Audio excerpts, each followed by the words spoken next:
Ante todo, buenos días. Creo que ya iniciamos o esperamos todavía que los demás compañeros se unan al aula. Esperamos un poquito más. Buen día, Vanessa, Niurka, Eduardo, Raúl, Carla, todos los que están presentes ya en el aula para poder iniciar la clase pues, el día de hoy. Con un repaso, claro está, de la clase pasada. ¿Sí? Buen día, Delit.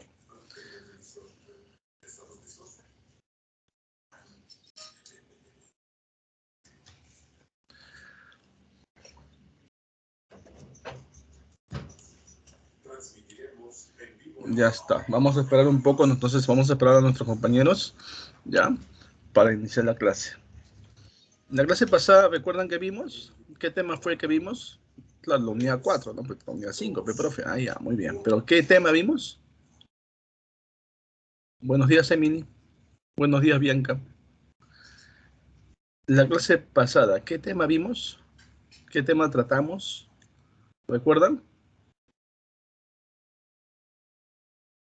Recuerden que hasta esta unidad viene el examen de CEPREVI, ¿sí? Entonces hay que repasar un poco de la unidad 4, como estamos haciendo últimamente, ¿ya?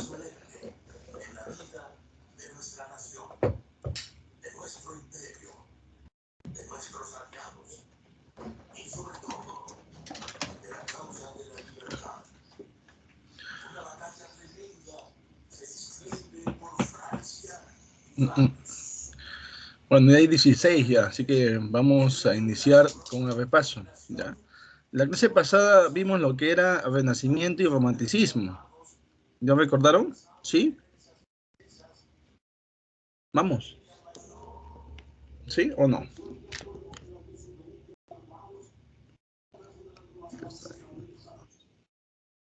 Adelit, Adelit, a ver Adelit. Sí, ya está. Cuando hablamos de Renacimiento mencionamos justamente que se dio a partir del siglo XVI al siglo XVII, ¿cierto? ¿Cuál fue esa nueva clase social que surgió durante el Renacimiento? ¿Recuerdan? ¿Cuál fue esa nueva clase social que surgió durante el La Renacimiento? burguesía, profesor. Excelente, la burguesía. Y entre ellos, por supuesto, habían los llamados mecenas, que eran quienes van a financiar a los artistas, a los científicos, para que desarrollen justamente a partir de la ciencia tecnología. Por eso la invención de la imprenta, ¿sí? Por John Gutenberg. Luego también mencionamos que en ese siglo XVI-XVII, que justamente se da el Renacimiento, se da la invasión a un nuevo continente, en este caso América.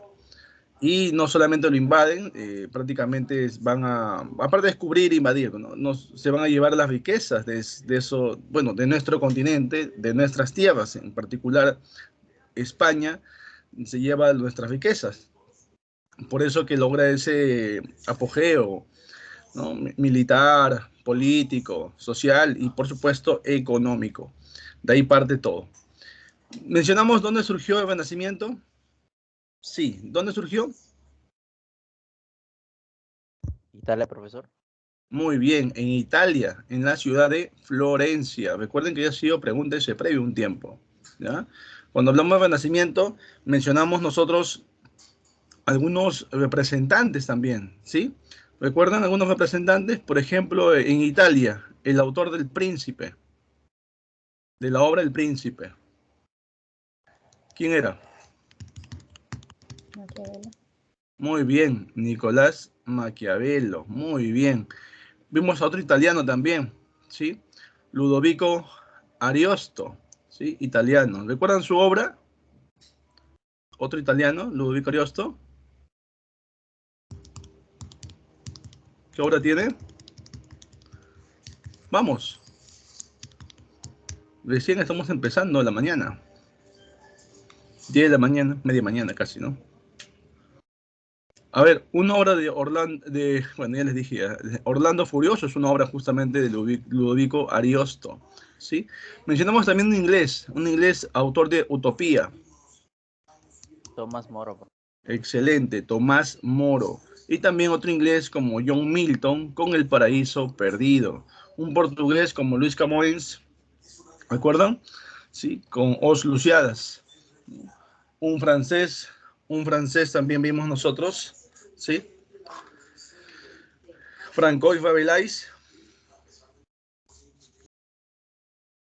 Francois Rabelais, ¿recuerdan? ¿Sí? Gargantúa. Gargantúa y Pantagruel. Muy bien, Gargantúa y Pantagruel. Muy bien. Mencionamos también, por supuesto, ahí al máximo representante, ¿sí? Del Renacimiento, pero era inglés, aunque también tuvo influencia del barroco, pero estaba dentro de lo que era el Renacimiento. Él era conocido como el Cisne de Avon, ¿recuerdan? Shakespeare, profesor. Claro, William Shakespeare, muy bien. Y él, su teatro, recuerdan ustedes, bueno, su género dramático en este caso, que desarrolló tragedias y comedias, él, digamos, propuso algo innovador, algo nuevo, ¿no? Que eran las famosas pasiones del hombre, los famosos arquetipos, ¿sí? Ese es su aporte de William al género dramático. Cuando hablamos de Renacimiento mencionamos algunas características. ¿Qué predominaba ahí? ¿Los sentimientos o la razón? La razón. La razón, claro que sí. Por eso el arte, ¿en torno a quién giraba? ¿A Dios o al hombre? En torno al hombre. Al hombre, por eso el arte era antropocéntrico. ¿Sí? ¿Sí? Muy bien. ¿Ellos criticaban o valoraban a la cultura medieval? ¿Mm? ¿La criticaban o la valoraban? Recuerden, ellos se oponían ya a la iglesia, al clero, entonces la van a criticar. Inclusive la van a satirizar en algunos casos. ¿Sí? Muy bien, Adelit. La criticaban. ¿Ya? Ellos, de una u otra manera, su forma de desarrollar su arte a través del apego a la naturaleza. Ahí estaba su inspiración, por así decir, de los renacentistas. Bueno, cuando hablamos también de William Shakespeare, vimos algunas obras, por supuesto, como en Tragedia, ¿recuerdan ustedes? Aquella que representaba el arquetipo de la ambición. ¿Recuerdan? ¿Qué obra era? El mercader de Venecia. Bueno, se puede decir que está cerca, ¿no? Porque el Mercader de Venecia no es tragedia, es una comedia, ¿no? Y representa la avaricia. ¿Cuál? Hamlet.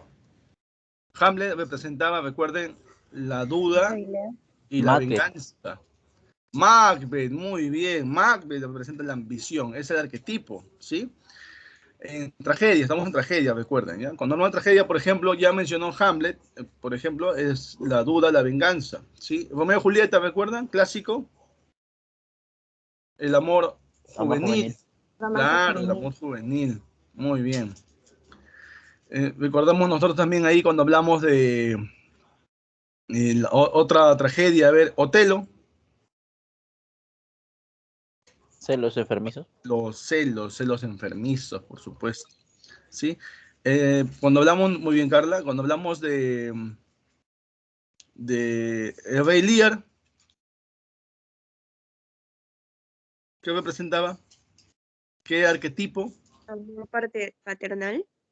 El amor paternal, claro que sí, excelente, excelente, muy bien, muy bien. Muy bien, Carla, también por el chat, ahí está pronunciándose, y la señorita y el joven a través del audio, muy bien.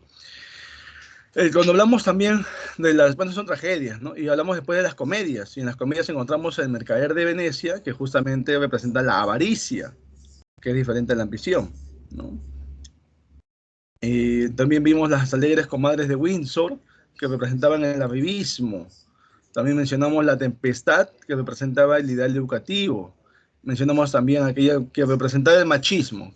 ¿Qué obra de William en lo que es comedia representa el machismo? Ñacatita.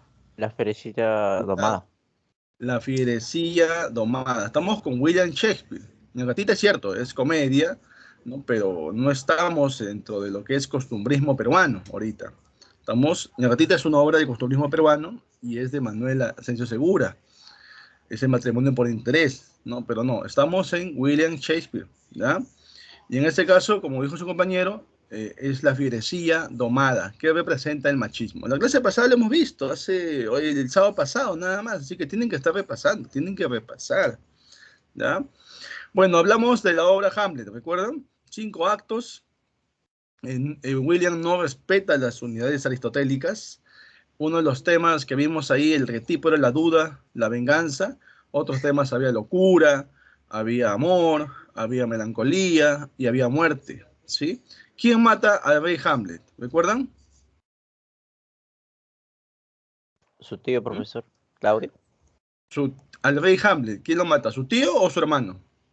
Su hermano. Su hermano. Su hermano, claro. Si es príncipe Hamlet, ahí sí, el príncipe Hamlet, su tío lo mata, ¿no? En este caso, a su papá, ¿no? Muy bien. Depende de la pregunta, claro está, ¿no? Entonces, y lo envenena, vertiendo veneno dentro del oído. De esa manera va a morir el rey Hamlet, ¿sí? ¿Dónde se desarrolló esa obra? ¿Recuerdan? ¿En qué país? Muy bien, en Dinamarca. Recuerden que William Shakespeare era, digamos, algunos lo acusan, ¿no? De ser digamos, basarse en otras obras, porque esa obra Hamlet se basó justamente en un cuento danés, cuento de Dinamarca, de Saxo Grammaticus, y lo mejoró, innovó, otorgándole ese arquetipo, ¿sí? Ya, bueno, en esta obra Hamlet, llamado La duda de la venganza, ¿sí? Y lo dividió en 5 actos esa obra, ¿ya? Bueno, mencionamos también sobre la misma obra Hamlet, mencionamos ahí a un personaje que es el primero en morir a manos del príncipe Hamlet. ¿Quién muere primero en la obra a manos del príncipe Hamlet? ¿Quién recuerda? Polonio, muy bien Carla, Polonio. La pregunta es ahora, Polonio muere. ¿Y quién va a vengar a Polonio? Tenía 2 hijos. Una de ellas, llamada Ofelia, justamente va a enloquecer, ¿sí? Delira, y en su delirio sale del castillo llamado Elsinor, sale y se cae, pasa por un puente, cruza, canta y se cae al río, no sabía nadar, se ahoga y muere. Y justamente, muy bien Carla, lo acaba de escribir, su hermano de Ofelia, el hijo de Polonios, era el varón, en este caso, Laertes, y Laertes es quien va a vengar a su hermano, a su hermana y en este caso, a su padre. ¿Quién tramó toda esa venganza? Fue Claudio. ¿Recuerdan? Al final, ¿cómo mueren todos? Envenenados. Envenenados. Laertes, el mismo Claudio, Gertrudis que se bebió la copa con vino, y al final el príncipe Hamlet también muere, ¿sí? Al final, ¿qué le entrega el príncipe Hamlet a la rey Fortinbras? ¿Qué le entrega? ¿Recuerdan? ¿Le regresa o no le regresa sus tierras? Sí, las tierras que su papá del príncipe Hamlet, le ganó al papá del rey Fortinbras.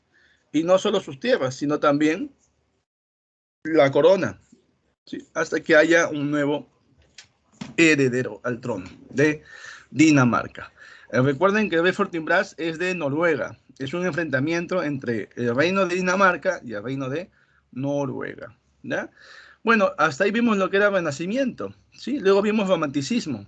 Y en el Romanticismo hablamos justamente que en el contexto se dio la llamada Revolución Francesa, 1789, con 3 pilares importantísimos para esa revolución, que eran igualdad, fraternidad y libertad, ¿sí? Y básicamente el romanticismo va a basarse de esa libertad. Recuerden, el romanticismo, eso creo que miren, ustedes tienen que apuntar. Ahorita supongo están apuntando ahí, ¿no? O sea, están con su cuaderno, sus apuntes, están con sus diapositivas, no solo están viendo o escuchándome a mí, ¿cierto? Están apuntando de paso. Hay un movimiento que les dije que origina el romanticismo, un movimiento ideológico, un movimiento filosófico, ¿sí? Que justamente se opone al racionalismo, y el racionalismo va a apoyar al neoclasicismo.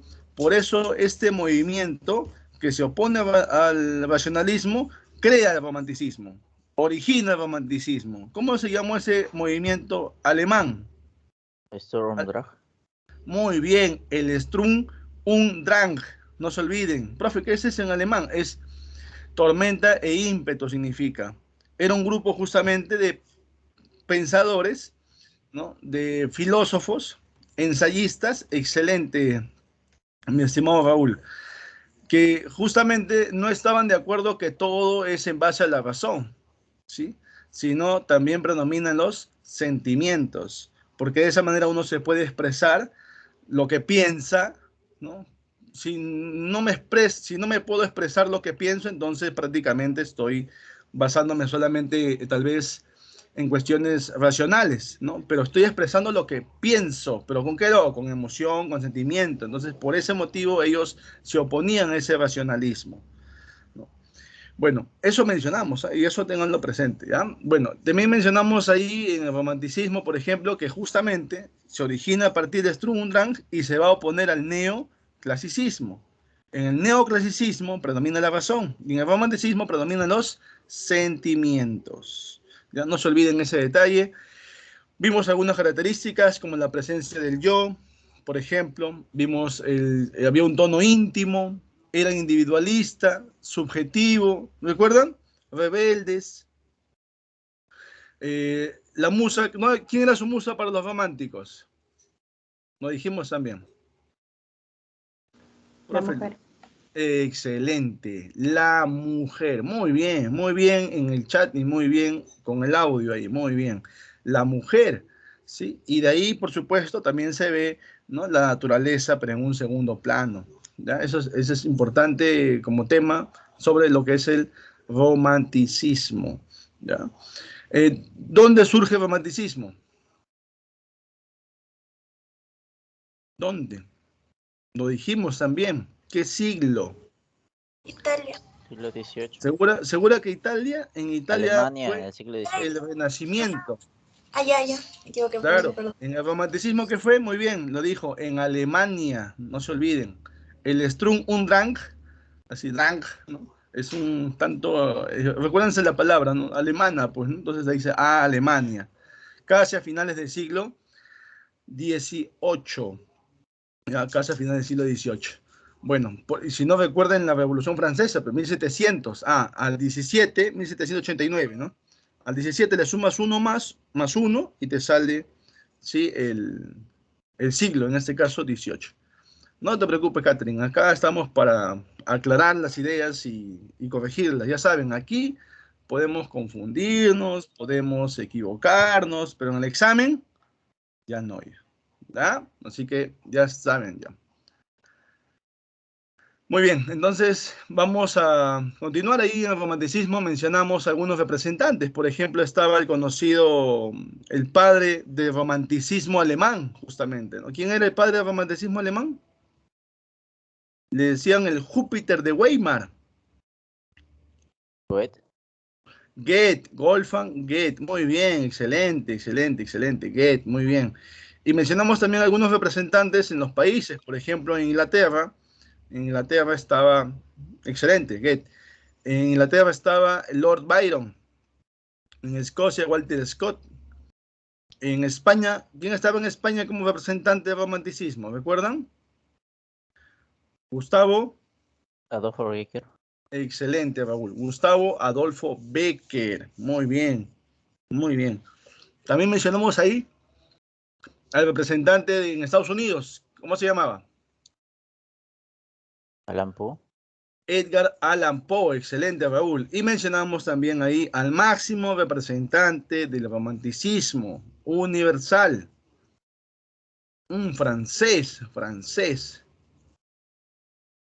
Siempre recuerden la nacionalidad y el autor. Es importante eso también, por si acaso. Un francés, máximo representante del romanticismo, autor de Los Miserables, Nuestra Señora de París, son novelas interesantes que él tiene. Excelente, Carla. Víctor Hugo, muy bien, Víctor Hugo, no se olviden, ¿ya? Él es el máximo representante del romanticismo de manera universal. Y mencionamos, por supuesto, al padre del romanticismo, que era Wolfgang Goethe, conocido como el Júpiter de Weimar. Él, su obra, gira en torno a, a, a su musa, aquella mujer que él se enamoró, pero no pudo estar con ella, que se llamaba Charlotte Bull.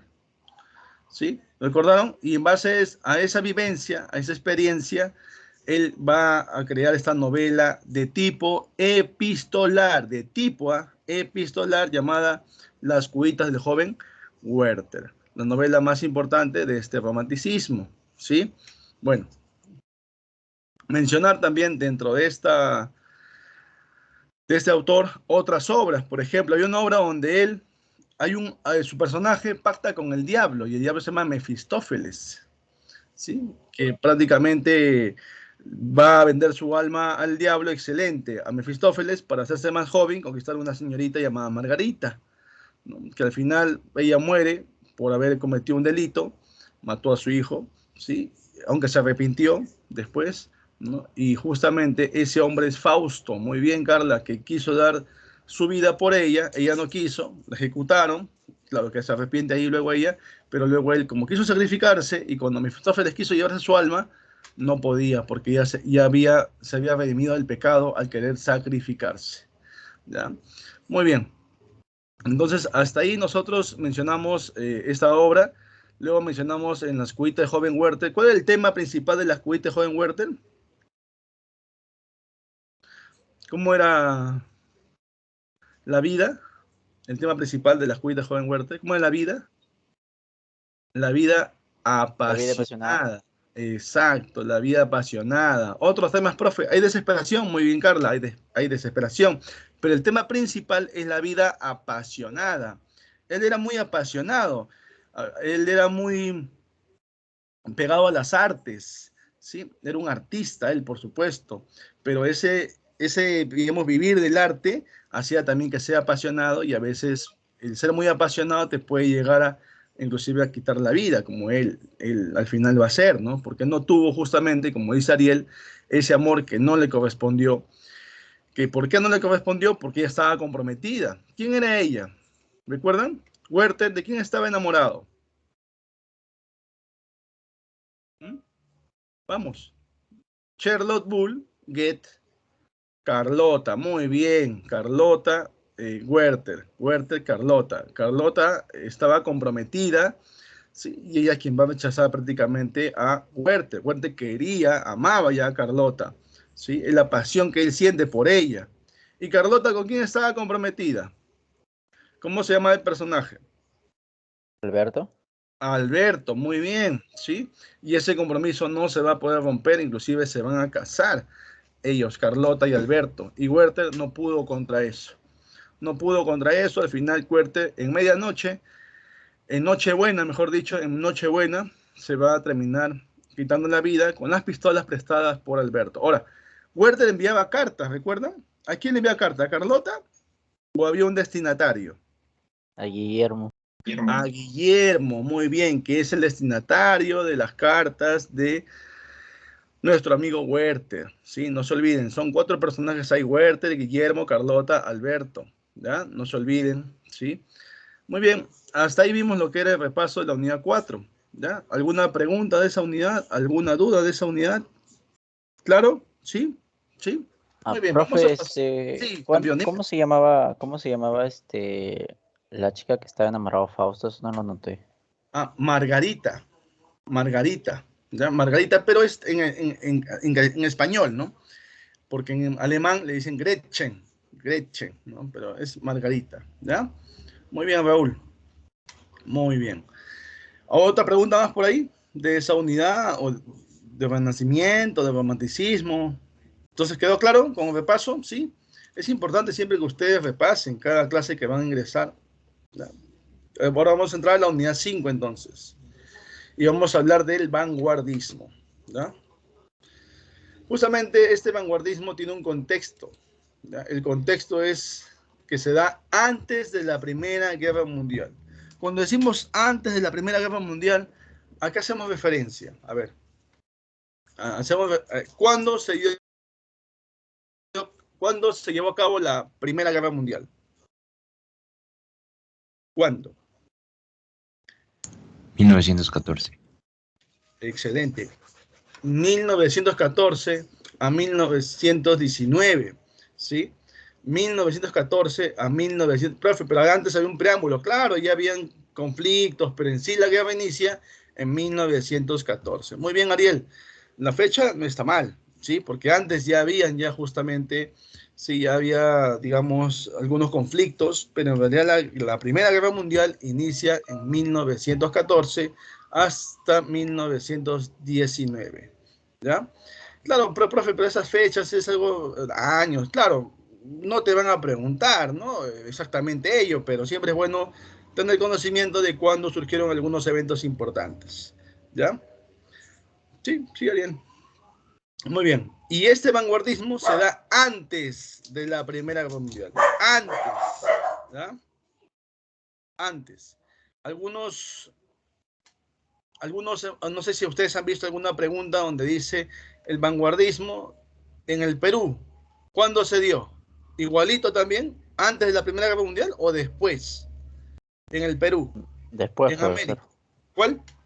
Después de la Primera Guerra. Después, claro que sí, después de la Primera Guerra Mundial. Profesor, una fecha, veía que hizo fecha, ¿qué fecha más o menos se dio en el Perú? 1920.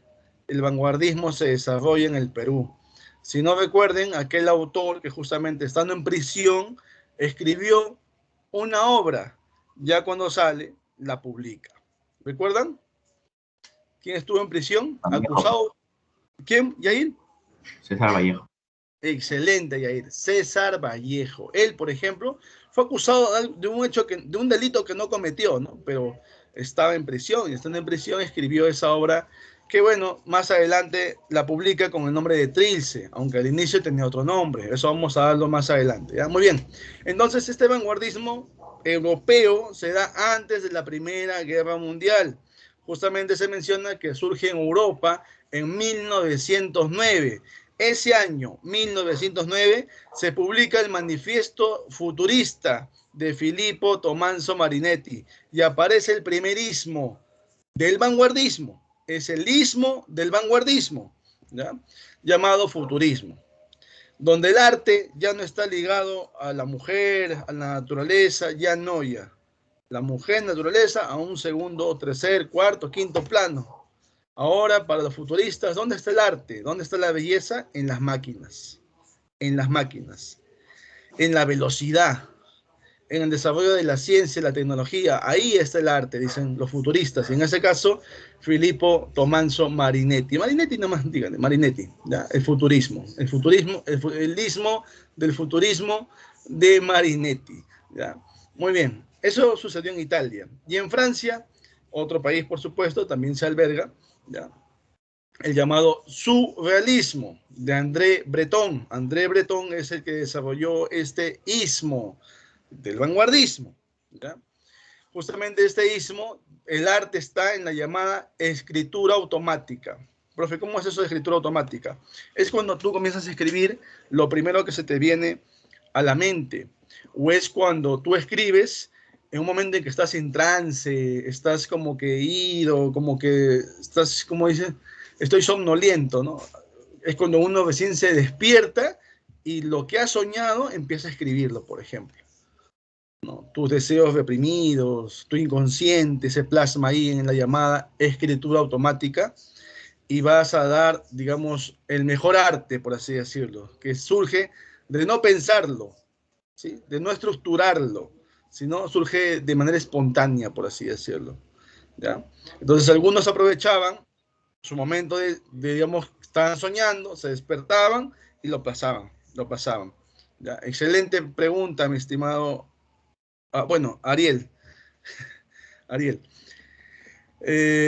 Sí, bueno, el surrealismo no solamente en el Perú, el surrealismo se da de manera, digamos, universal. Se va por toda Europa y llega a América. Y, profe, en el Perú, sí, también. Vallejo, por ejemplo, es surrealista. Carlos Oquendo de Amat es surrealista. Rafael de la Fuente Benavides es surrealista, por ejemplo. Profe, hay un nuevo, César Moro, Alfredo Quipes Asín, sí. Y él es el más surrealista todavía de todos, porque justamente él estuvo en En Francia era discípulo de André Breton, y era el más surrealista de todos. César Moro, César Moro, Alfredo Quispe-Sassin, que se hizo conocer como César Moro. Eguren era un poeta simbolista, él era el representante del simbolismo en el Perú. Eso vamos a hablarlo cuando veamos posmodernismo, ¿ya? Entonces, buena pregunta, Ariel. Muy bien, entonces regresamos a Europa y André Breton desarrolló ese arte, ¿no? Ese arte vinculado a la escritura automática que le llaman surrealismo. Surrealismo. Miren, no sé si a ustedes les ha pasado, tal vez les ha pasado a ustedes, tienen un sueño, se despiertan y en los minutos ya no recuerdan. ¿Les ha pasado o no? ¿Qué dicen? A ver. ¿Sí o no?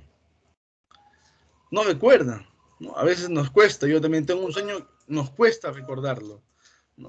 Entonces, en cambio los surrealistas aprovechaban eso, pues, ese momento aprovechaban y lo plasmaban en un papel, y de ahí salían grandes historias, y lo tomaban como un cuento, o también como parte de una poesía, ¿por qué no? ¿Sí? Muy bien, muy bien. Entonces, es el surrealismo de André Breton, otro ismo que justamente se dio en Francia, y es parte de este vanguardismo. Ya, otro ismo, profe, el llamado existencialismo. Este ismo, que también es parte del vanguardismo, el arte está centrado en darle o buscar motivo a la vida, motivos de tu existencia. Si no, se va a llevar a cabo la filosofía de la angustia, ¿no? ¿Ustedes tienen angustia o no tienen angustia? ¿Qué dicen? ¿Mm? Sí, profe, tengo angustia por el examen, no sé qué va a pasar, no sé qué va a suceder, ¿no? Sí, claro, muy bien. Entonces, de esta manera, el Jean-Paul Sartre, Albert Camus, que son los representantes de este llamado esencialismo, ¿sí? Van justamente a combatir esa angustia. ¿Y cómo combates la angustia, en este caso de ustedes, por ejemplo, del examen, ¿no? ¿Cómo yo combato eso? Porque tengo que estar consciente de todo lo que he hecho en estas semanas, de las 5 unidades de todos los cursos, ¿sí? Y sé mi capacidad y sé lo que voy a dar en ese examen. Entonces, si ya usted tiene el conocimiento, tiene la predisposición, ¿sí? Usted vaya tranquilo, está yendo preparado, está yendo preparada, ¿sí? Entonces, está yendo con todas las armas, como se diría, ¿no? De una manera metafórica, ¿no? A ese examen. Entonces, no tiene por qué tener angustia. ¿Quién va a tener angustia? El que no se ha preparado, el que no ha estudiado. Esa persona va a tener angustia. Pero usted no. Usted está preparándose. Usted está repasando, estudiando, practicando. Entonces, tranquilo, tranquila. ¿Sí? De esa manera se va a vencer la angustia. ¿Sí? Y es más, ¿ustedes por qué están estudiando? ¿Por qué? Porque quieren ser alguien, ¿cierto? Quieren lograr algo. ¿Sí? Entonces, ahí hay una palabra que utilizan mucho algunos autores, como en este caso Jean-Paul Sartre, y menciona una forma de encontrarle también, de combatir, de hacerle frente a la angustia, es con amor, un amor propio, un amor propio. Primero me valoro, me quiero yo, y luego ya lo plasmo a los demás, a mi familia, ¿no? A mis padres, a mis hermanos, ¿no? Entonces, bueno, los que ya son personas mayores, a sus hijos, ¿no? Entonces, surge esa, digamos, necesidad, ese motivo en el cual te permite afrontar día a día a la vida, ¿sí? Si no lo hay, va a venir la filosofía de la angustia, ¿ya? Así que siempre, siempre es bueno, digamos, en buscarnos un motivo, encontrar un motivo, ¿ya? Si no, vamos al momento a llegar a pensar mucho sobre ese tema, ¿no? Bueno, Jean-Paul Sartre justamente es uno de los escritores de este ismo, y él inclusive va a rechazar el premio Nobel en 1964. Lo rechaza, ¿sí? Lo rechaza. Profe, ¿por qué lo rechaza? Porque él decía que es una responsabilidad, un deber del hombre desarrollar cultura, ¿sí? Desarrollar cultura. Y no por eso le van a dar un premio, decía, ¿no? Entonces él rechazó por eso el premio Nobel Jean-Paul Sartre, su obra más importante de La náusea, ¿ya? El otro representante de este ismo se llama Albert Camus, ¿ya? Pues él sí obtuvo el premio Nobel, él sí lo aceptó en 1957. Su obra más importante, La peste, donde se ve la solidaridad humana, porque así como la peste era como esta enfermedad que nos ha dado, bueno, todavía está presente, todavía con nosotros, ¿no? Casi 2 años aproximadamente, y la peste igual, era una enfermedad allá en Europa que había matado muchas personas, murieron con esta enfermedad, y los que hicieron frente a esa enfermedad justamente fueron los médicos, las enfermeras, pero no solo ellos, sino también la persona que sin ser médico, sin ser enfermera, sin dedicarse al mundo de la medicina, mejor dicho, le daba la mano a aquella persona que estaba justamente enferma, ¿sí? Le daba un plato de comida, lo atendía, no, profe, pero podía contagiarse, ese justamente es el detalle, ¿no? Sabiendo que podía contagiarse, le daba esa mano, ese apoyo, ¿no? Entonces, algunos se contagiaban, otros y le hacían juntos lucha a esa enfermedad. De esa manera se dice que ahí se ve la llamada solidaridad humana, ¿no? Bueno, ¿por qué no? A alguien se le puede ocurrir, ¿no, Raúl? Muy bien, Carla, muy bien, Ariel, ahí están conversando, muy bien. El examen, profe, claro, claro que sí, muy bien. Bueno, ese es un istmo interesante. Este istmo llamado existencialismo justamente tiene como base otro istmo, se basa en otro istmo, que vamos a verlo más adelante, que es el istmo principal de este vanguardismo que vamos a ver el día de hoy, ¿sí? Pero vamos a avanzar con otro istmo. Hay otro istmo acá que también se da en Francia, y lo voy a escribir, ¿ya? Lo voy a escribir, ¿ya? Se da en Francia, el llamado cubismo de Guillermo Apollinaire.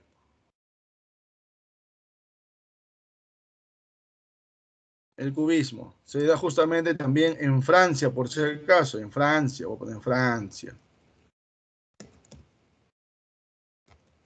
Ahí está. Ahí está. ¿Ya? Y él, por ejemplo, va a desarrollar los caligramas. Él desarrolla los caligramas. Él.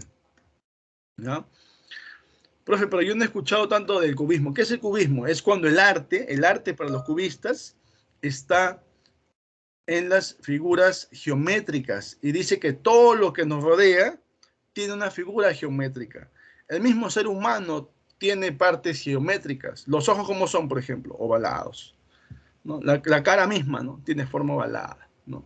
Entonces, no, a veces uno también, bueno, un poco gordito, un poco redondito, ¿no? Entonces, tenemos formas geométricas. Todo nuestro cuerpo tiene una forma geométrica, menciona también. Y todos los que nos rodea tienen forma geométrica. Entonces, su arte está vinculado a, digamos, a las figuras geométricas, ¿ya? Claro, claro que sí. O sea, está llevado al mundo, digamos, de la pintura, de la arquitectura, pero también al mundo literario, ¿ya?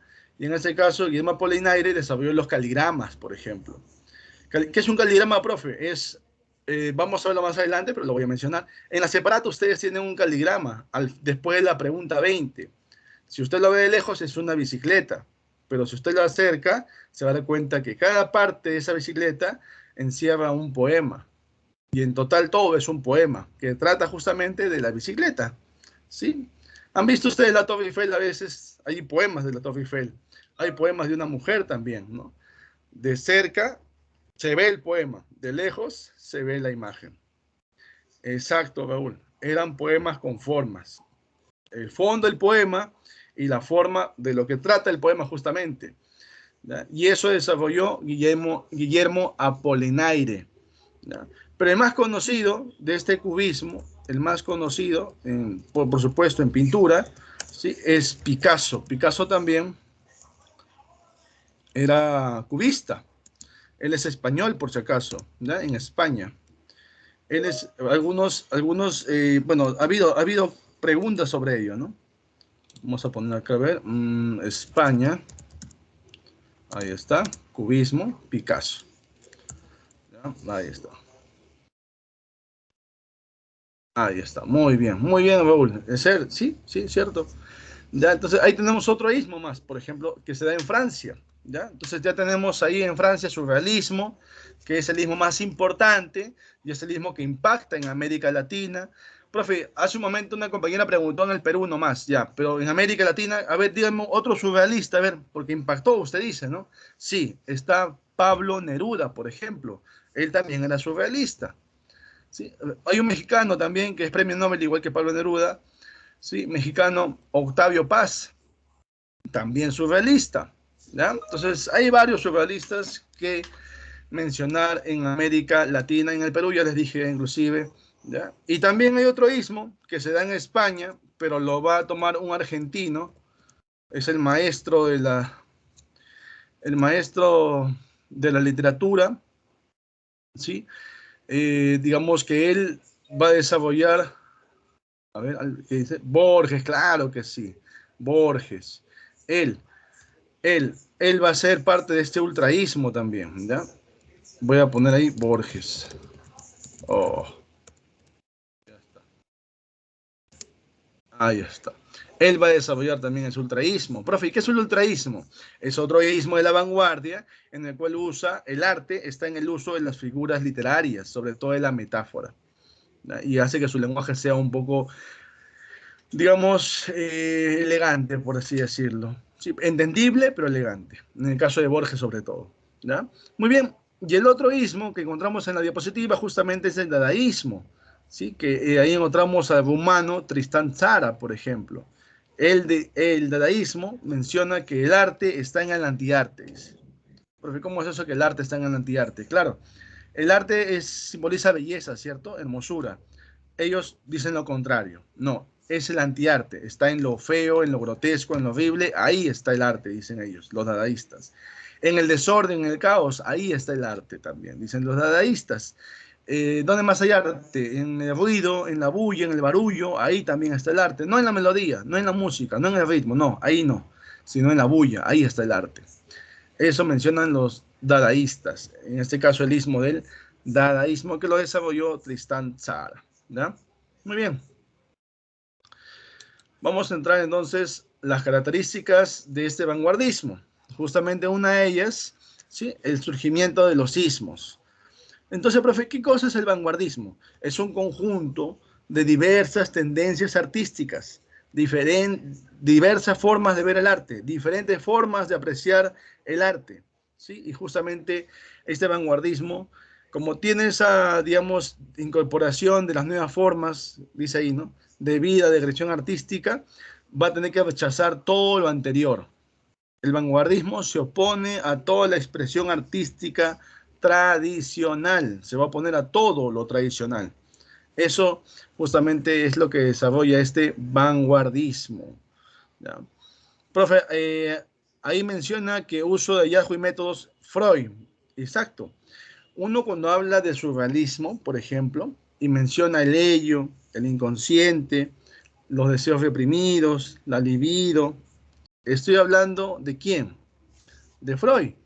Freud desarrolló una corriente psicológica. ¿Cómo se llamó? Porque Freud es el padre de qué. ¿Mm? ¿Padre de qué es Freud? Sigmund Freud. Psicoanálisis. Excelente, Bianca.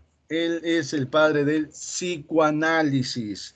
Y este surrealismo va a tener influencia justamente, va a tener influencia de, de esta corriente psicológica llamada el psicoanálisis de Sigmund Freud, ¿ya? Entonces, ahí vemos algunas características importantes de este vanguardismo: rechazo, oposición, intento de destruir toda expresión artística tradicional, el surgimiento de los ismos que hemos mencionado. ¿Dónde surgen? En Europa, en Italia con el futurismo, luego viene en Francia con el surrealismo, y aparecen otros ismos más como el cubismo, como el llamado existencialismo, ¿sí? Y en España está el ultraísmo, en Suiza está el dadaísmo, ¿no? Otros ismos más como el impresionismo, también voy a escribirlo, el impresionismo, también está el negrismo también está. Y hay uno que es propio, hay un ismo que es propio de América Latina, un ismo que es propio de América Latina. Lo desarrolló un chileno justo. A ver, de repente no van a recordar, ¿ya? Se llama el creacionismo. El creacionismo. Ya. El creacionismo. Creacionismo. El creacionismo de Vicente Huidobro. Vicente Huidobro. Él es el que desarrolló el poema Altazor. Vicente Huidobro, creacionismo, ahí está. Otros sismos más por mencionar, ¿ya? Muy bien, y nos falta uno más, que no hemos tocado hasta ahorita porque ya viene, ya viene, ya viene, ya. ¿Ya? Y justamente en la narrativa de este vanguardismo, encontramos que hay una visión universal e histórica del hombre. Y digamos, el hombre va a ser, por supuesto, el centro de la creación y él es el que aprecia la belleza de diversas formas, ya dijimos, cada ismo lo ve a su manera, ¿ya? Y los temas son históricos, sociales, psicológicos, cotidianos, hay una perspectiva amplia, y las novelas también tienen ese contenido, ¿no? Psicológico, autobiográfico, existencialista también, por supuesto, ¿ya? Y aquí en narrativa encontramos algunas técnicas innovadoras, por ejemplo, el llamado monólogo interior, el narrador parcial, ¿no? Porque luego el personaje interviene, y cuando el personaje interviene, digamos, tiene conciencia, tiene procesos psíquicos, cognitivos, el pensar, el analizar, el personaje tiene esos procesos, entonces a eso le llaman el narrador parcial, porque el narrador está interviniendo y luego desaparece para que el personaje ya desarrolle la obra en sí. Y justamente se desarrolla el llamado monólogo interior. ¿Sí? ¿Alguien ha escuchado el monólogo interior? ¿Quién lo desarrolló?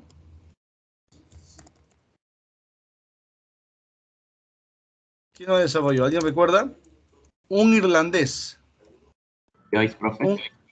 Muy bien, Joyce, el irlandés. Irlandés.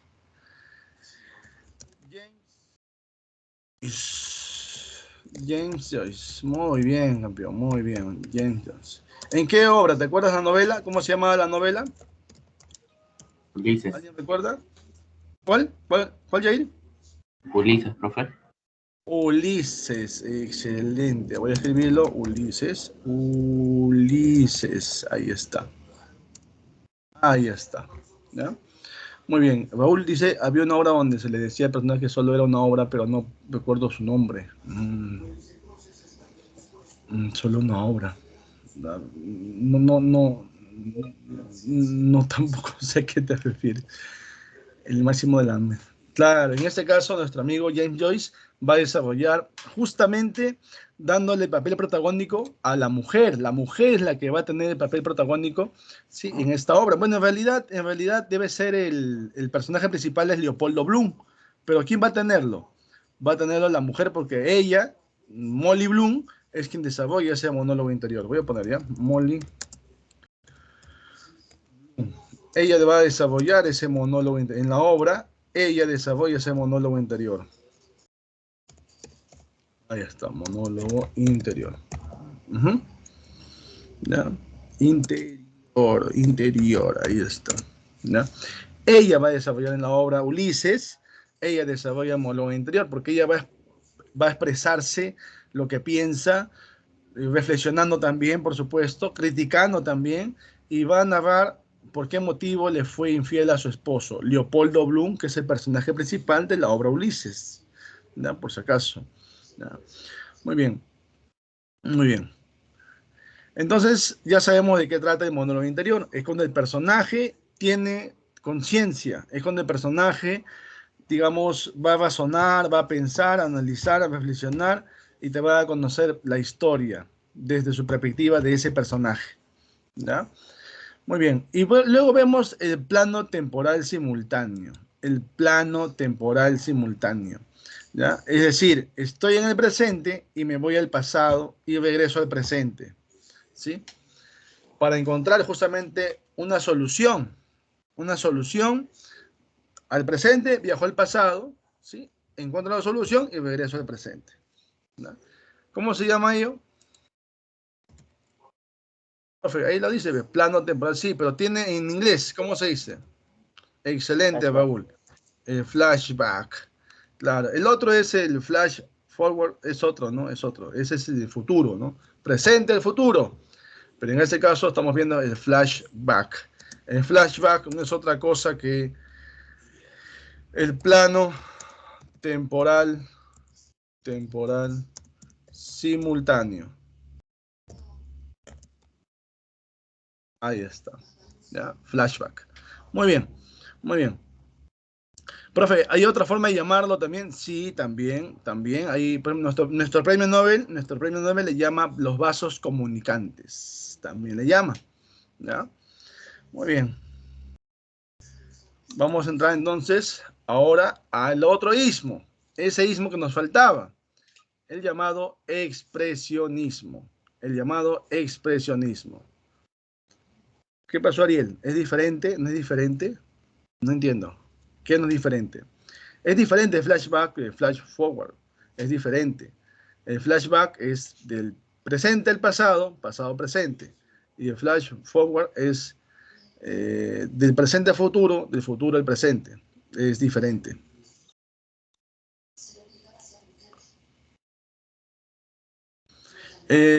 Tiene similitud, por eso Vargas Llosa, el premio Nobel, menciona que el flashback tiene similitud a los llamados vasos comunicantes, conectantes, bueno, ya, tiene similitud. No, Pero claro, hay profesor, diferencia. los vasos ¿Perdón? comunicantes no es cuando se conectan dos historias al mismo tiempo. De los personajes habla, ¿cierto? Pero también hay Exacto, recuerdo sí. del pasado. Recuerdo del pasado. Entonces, cuando recuerda el pasado, ¿no? En ese momento se menciona que se puede hablar de un flashback también, ¿no? Pero sí es cierto, es cuando las historias también, por eso digo, hay una similitud, no es que sean iguales, hay una similitud, ¿no? Es diferente decir igualdad a algo similar, ¿no? No es que es igualdad, pues, ¿no? Muy bien, Ariel, muy bien. Entonces nos faltó un ismo más, que justamente es el llamado expresionismo, ¿ya? Allá, Emily. No hay problema. Está bien, Emily, claro. La idea es, aquí ustedes tienen, por supuesto, también saberes previos, ustedes tienen conocimiento. Yo no voy digamos, a descubrir la pólvora, pues, ¿no? O descubrir un premio Nobel, ustedes también lo saben ya. Entonces, aquí simplemente estamos brindando información, conocimiento, nuevo tal vez, ¿sí? Reforzando los que ustedes ya tienen, ¿sí? Y la idea, como Emily muy bien dice, es, en este caso, ¿no? Aclarar. ¿Es igual? ¿Es diferente? ¿O hay similitud? Entonces, yo digo que hay cierta similitud, ¿ya? Muy bien. Entonces, en el expresionismo encontramos que hay una profunda, para nosotros poder para desarrollar el arte, necesito una profunda sensibilidad, ¿ya? Y el expresionismo se basa justamente, dice que va a reconstruir la realidad sin cualidades reales. Profe, ¿cómo va a construir algo, digamos, una realidad sin cosas reales? ¿Cómo es eso? ¿Se puede hacer eso? ¿Qué dicen ustedes? ¿Puedo crear algo concreto sin tener lo material? ¿Qué dicen? ¿Se puede o no se puede? No se puede, pues, no se puede. Pero yo voy a hacer creer que sí, ¿no? Yo inclusive les voy a decir, ¿no? Un mundo de sueños, muy bien. Inclusive les voy a decir que tanto estrés, tanta preocupación, ¿sí? Tantos problemas, ahí justamente está la imagen de un señor pensando, ¿no? Que está pensando en una cucaracha sobre una cama, ¿cierto? ¿Sí? ¿No? Un insecto, pues, ¿no? Sobre una cama. Estamos hablando de Frank Kafka, ¿sí? En su obra, pensando en su obra, ¿sí? De un insecto. Y eso justamente hizo creer Franz Kafka. Él hizo creer que tantos problemas, tanto estrés que te abruma, ¿sí? Al final al momento de dormir, ¿no? Te despiertas convertido en un insecto. ¿Es algo posible? ¿Alguna vez alguno de ustedes se ha despertado y convertido en un insecto? ¿Mm? ¿Se ha despertado y uy, soy una cucaracha, soy un escarabajo, soy una mosca? ¿Alguien se ha despertado alguna vez? Sí, profe, ayer. ¿No? Entonces, es algo absurdo, ¿cierto? No es algo que sea parte de la realidad. Por eso dice, crea cuestiones reales sin tener esas cosas reales, ¿no? Es algo absurdo. Por eso se dice que este expresionismo a una hormiga. Muy bien. Se dice que este expresionismo es igual que decir lo absurdo. Está vinculado a lo absurdo, ¿ya?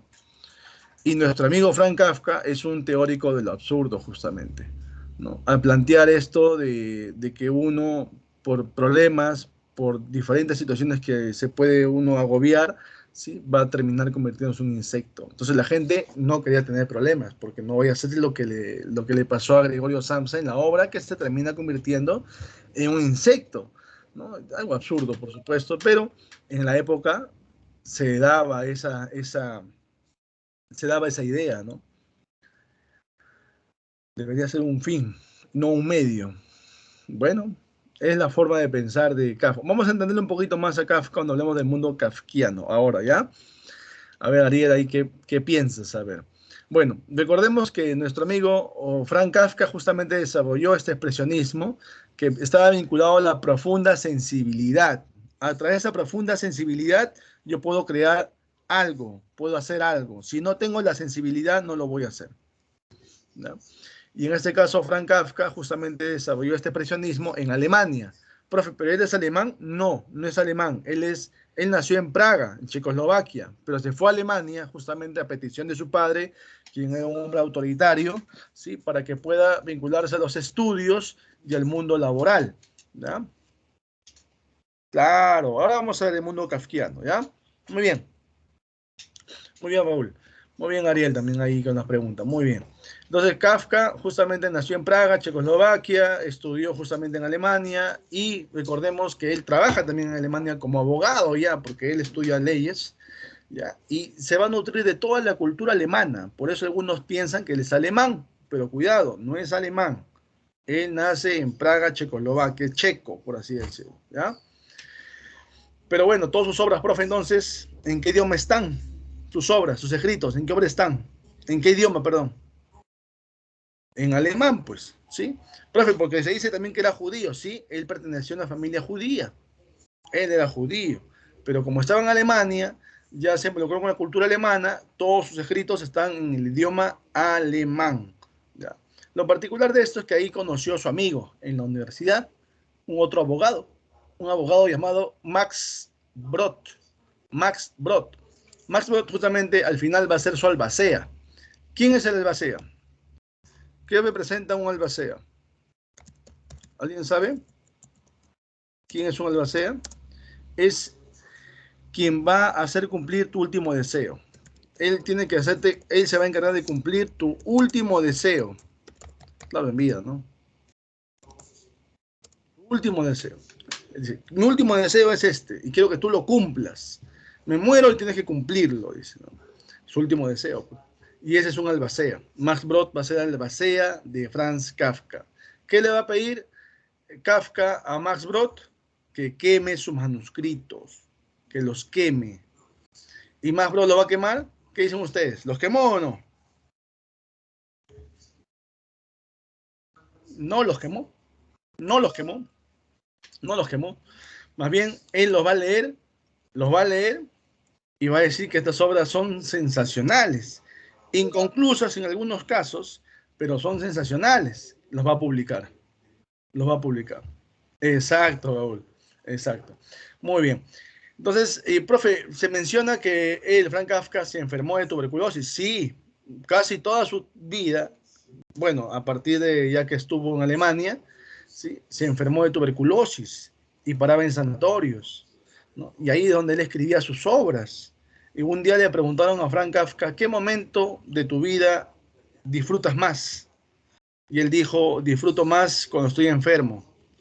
¿Cómo disfruta cuando uno está enfermo, no? Está enfermo, no puede hacer nada, ¿no? Yo sí puedo hacer, decía.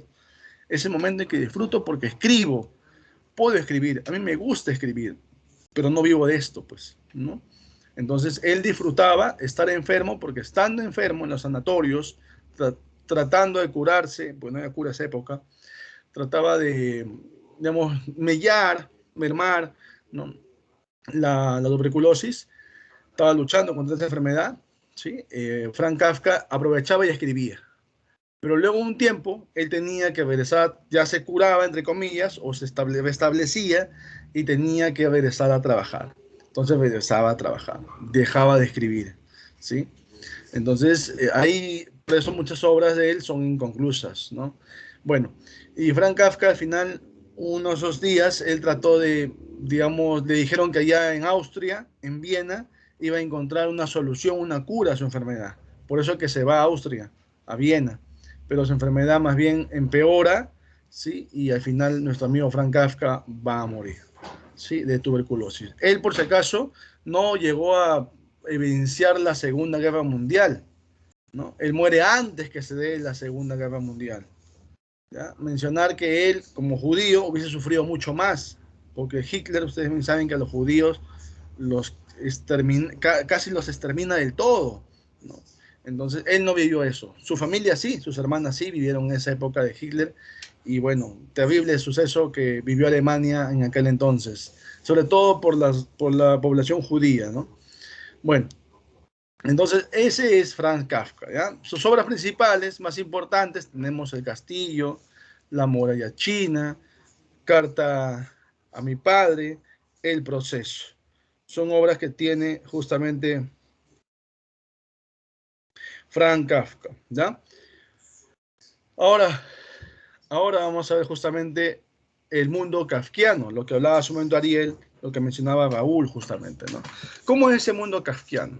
El hombre, por ejemplo, se siente oprimido por el mundo, ¿ya? Y lo hace sentir así, huérfano, desamparado, culpable. No puede explicarse por qué sucede eso, o sea, hay incertidumbre, ¿sí? Hay angustia, está la angustia del llamado existencialismo. Por eso decíamos que ese ismo se basaba en este expresionismo, ¿ya? Jean-Paul Sartre, el mismo del Camus, admiraban a Franz Kafka, por ejemplo, ¿no? Bueno, y también otra situación vemos que la vida rutinaria, en soledad, por ejemplo, ¿ya? Entonces, ese es el mundo que se refiere el mundo kafkiano. El mundo sería la sociedad, claro que sí, Ariel. Ahora, la obra de Kafka justamente refleja el desasosiego, la intranquilidad del hombre contemporáneo, o sea, nosotros. ¿Ustedes no viven acaso, nosotros no vivimos acaso de esa manera? Ahorita, por ejemplo, estamos tal vez solos en casa, haciendo esta labor, ustedes estudiando, yo enseñando, y bueno, ambos también estamos desarrollando una clase, ¿no? Entonces, todos los sábados hacemos esto, por ejemplo, y eso es rutina o no es rutina. Sí, es rutina. Y mayormente estamos solos, uno frente a otro, ¿no? A través de una computadora, una pantalla, pero estamos solos al final, ¿no? En nuestro entorno, ¿sí? Y muchas veces, como estoy estudiando, tengo que apartarme de la bulla, del entorno, para estudiar, y me hace estar en soledad, justamente, ¿no? Entonces, a veces uno se siente de esa manera, dice, ¿no? ¿Y yo cómo creen que voy a vencer todo ello? A ver, ¿cómo venzo yo a la angustia? ¿Cómo venzo yo a mi soledad, a la rutina? Porque todos los días tengo que levantarme, todos los días tengo que acostarme, tengo que desayunar, almorzar, cenar. O sea, la vida es una rutina, la vida. Sí, profe, pero yo cada día una cosa distinta. A ver, ¿qué haces en una semana? Una semana me voy al cine, la otra semana me voy al parque, la otra semana me voy a la playa, y la otra semana, ¿qué haces? Ah, bueno, y casi cambio nomás. Otro día me voy al cine, pero esa es rutina, pues. Esa es rutina, ¿sí? Entonces, los libros de autoayuda, bueno, a veces son, pero antes de que leas un libro de autoayuda, ¿por qué tú misma o tú mismo no te automotivas y le das a ese día, le das el valor agregado que merece para que no sea un día más, sino sea el día, ¿no? Hoy es lunes y lunes ya no va a ser lentejitas, pues, quiero que sea tallarines. ¿Ya? ¿Me dejo entender? ¿Sí? O sea, cambiar yo mismo, pero parto de mí mismo. Y de la actitud que tengo que ponerle, por supuesto, para que no sea más de lo mismo, ¿no? Esa es la idea justamente, ¿no? Me falta fe como gusta. Bueno, muy bien, Ariel. Muy bien. Entonces, de esa manera yo voy a vencer, ¿sí? Sí, pues, Catherine, pero la idea es cambiar, ¿no? O sea, no hacerlo rutinario, ¿no? Esa es la idea, ¿no? Y eso es lo que justamente Franz Kafka buscaba, romper. No vas a romper con la rutina, porque, como le digo, todo es rutina, pero agrégale algo adicional, actitud, como dice, fe, ganas, ánimo, tienes que darle. Si no, es un día de los que siempre vas a repetir día tras día tras día, ¿no? Entonces, es un decir, ¿no? Muy bien. Entonces, eso es importante y ha sido pregunta de ese Previ, ¿sí?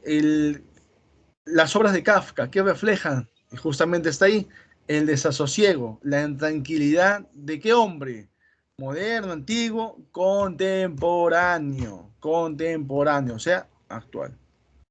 Y Sebastián dice, juegue pavita, ¿no?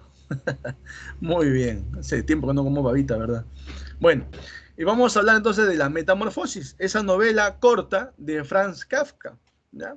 Justamente el tema principal, la deshumanización del hombre. Otros temas, soledad, explotación. Encontramos personajes como Gregorio Samsa, como Grete, como, bueno, están sus padres, el padre, la madre, el empleado principal, que es el jefe, ¿ya? Y las criadas, ¿ya? Y las criadas. Alienación, se puede tomar como también alienación porque va a adquirir una actividad que no es suya, ¿no? La de un insecto, ¿no? Por así decirlo, ¿no? Sí, sí, Ariel, puede tomarse también de esa manera. ¿Por qué no? ¿Por qué no? Uno se va a alienar cuando toma una cultura o una postura de la que no es tuya, sino es ajena, ¿no? Entonces, la haces tuya y ahí te vas a alienar, pues se llama alienación, ¿no? Sí, Ariel, ¿por qué no también mencionar eso? ¿Sí? Entonces, pero el tema principal es la deshumanización del hombre, ¿ya? Cuando hablamos nosotros de esta obra, la novela La Metamorfosis, recordemos que Gregorio Samsa era un comerciante, ¿ya? Entonces ya tenía problemas de deudas, ¿sí? Había tenido él un mal día, por así decirlo, ¿ya? Y esta obra va a iniciar cuando él prácticamente, después de un mal día que tuvo, se echa a descansar, se echa a dormir, ¿sí? Y se despierta viendo la hora, y ve la hora y dice, casi son las 7, tengo que ir a trabajar. Cuando se quiere levantar, no se puede levantar porque siente que algo atrás, ¿no? Una especie de coraza le impedía moverse, no quiso impulsarse y no pudo con sus manos porque no tenía manos, ahora tenía patas y se ve algo, se ve su pecho, algo, digamos, oscuro, ¿no? Y se da cuenta que se ha convertido en un insecto. Entonces él, pero miren, a pesar de que se ha dado cuenta que se ha convertido en un insecto, sigue viendo la hora y dice, sigue, van a ser las 7, no voy a poder tomar el tranvía, ¿no? Porque ellos viajaban en tranvía. No voy a poder llegar al tranvía de las 6:45, 6:50, por ejemplo, ¿no? Y voy a estar al trabajo. Y esta forma que tengo, qué extraño, dice, de repente es un mal sueño. Entonces él cree que es un mal sueño y se vuelve a dormir. Otra vez se duerme y otra vez se despierta y se da cuenta que sigue siendo ese, o sigue teniendo esa forma de un insecto. ¿Sí? ¿Qué insecto era, verdad? ¿Qué insecto era? Cucaracha, ¿qué cosa era? Escarabajo, ¿qué era? Grillo, un grillo, ¿qué cosa era? Una mosca, ¿qué era? Vamos, vamos. Ahí va Raúl. ¿Qué era? Ariel, vamos. ¿Qué era? Sebastián, ¿qué era? Una mariposa, dice. ¿Qué dicen? A ver. ¿Alguien qué más dice? Aparte de mariposa, a ver. Ariel, ¿qué dice? No le... Exacto, muy bien. El autor, Franz Kafka, no identifica, no dice qué insecto es, solamente dice se despertó insecto gigante asqueroso, dice, ¿no? Esa palabra. Y bueno, como no podía levantarse, al final hizo lo posible y se va a caer de la cama, logró salir de la cama y se da cuenta que ahora se desplaza con sus patitas, ¿sí? Y trata él de querer salir del cuarto, ¿sí? No va a poder porque no tiene manos, pues, para poder girar la perilla, ¿sí? Por otro lado, el padre preocupado con la madre porque dice, oye, Gregorio no baja, ya van a ser las 7, vaya tarde al trabajo, le van a descontar, decía, ¿no? Recuerden que Gregorio era el único que mantenía a la familia, ¿ya? Entonces el padre y la madre preocupados porque el hijo puede llegar tarde y le van a descontar, ¿no? Entonces el padre dice, vamos a ver qué pasa, van a subir al cuarto de Gregorio, van a tocar la puerta, dice Gregorio, ya es tarde, ya vas a ir a trabajar, pasa algo, estás enfermo, y Gregorio le dice, sí, ya salgo ahorita, dice, pero él se escuchaba, pero sus padres no, para sus padres era un ruido, sí, muy extraño, ¿no? Como un crujido, algo así se escuchaba, entonces decían, ¿qué pasa? Le dicen, ¿no? Gregorio, ¿estás bien? Por otro lado, el jefe, el empleado principal, voy a escribirlo, el jefe, o empleado principal, como está ahí en la diapositiva, ¿ya?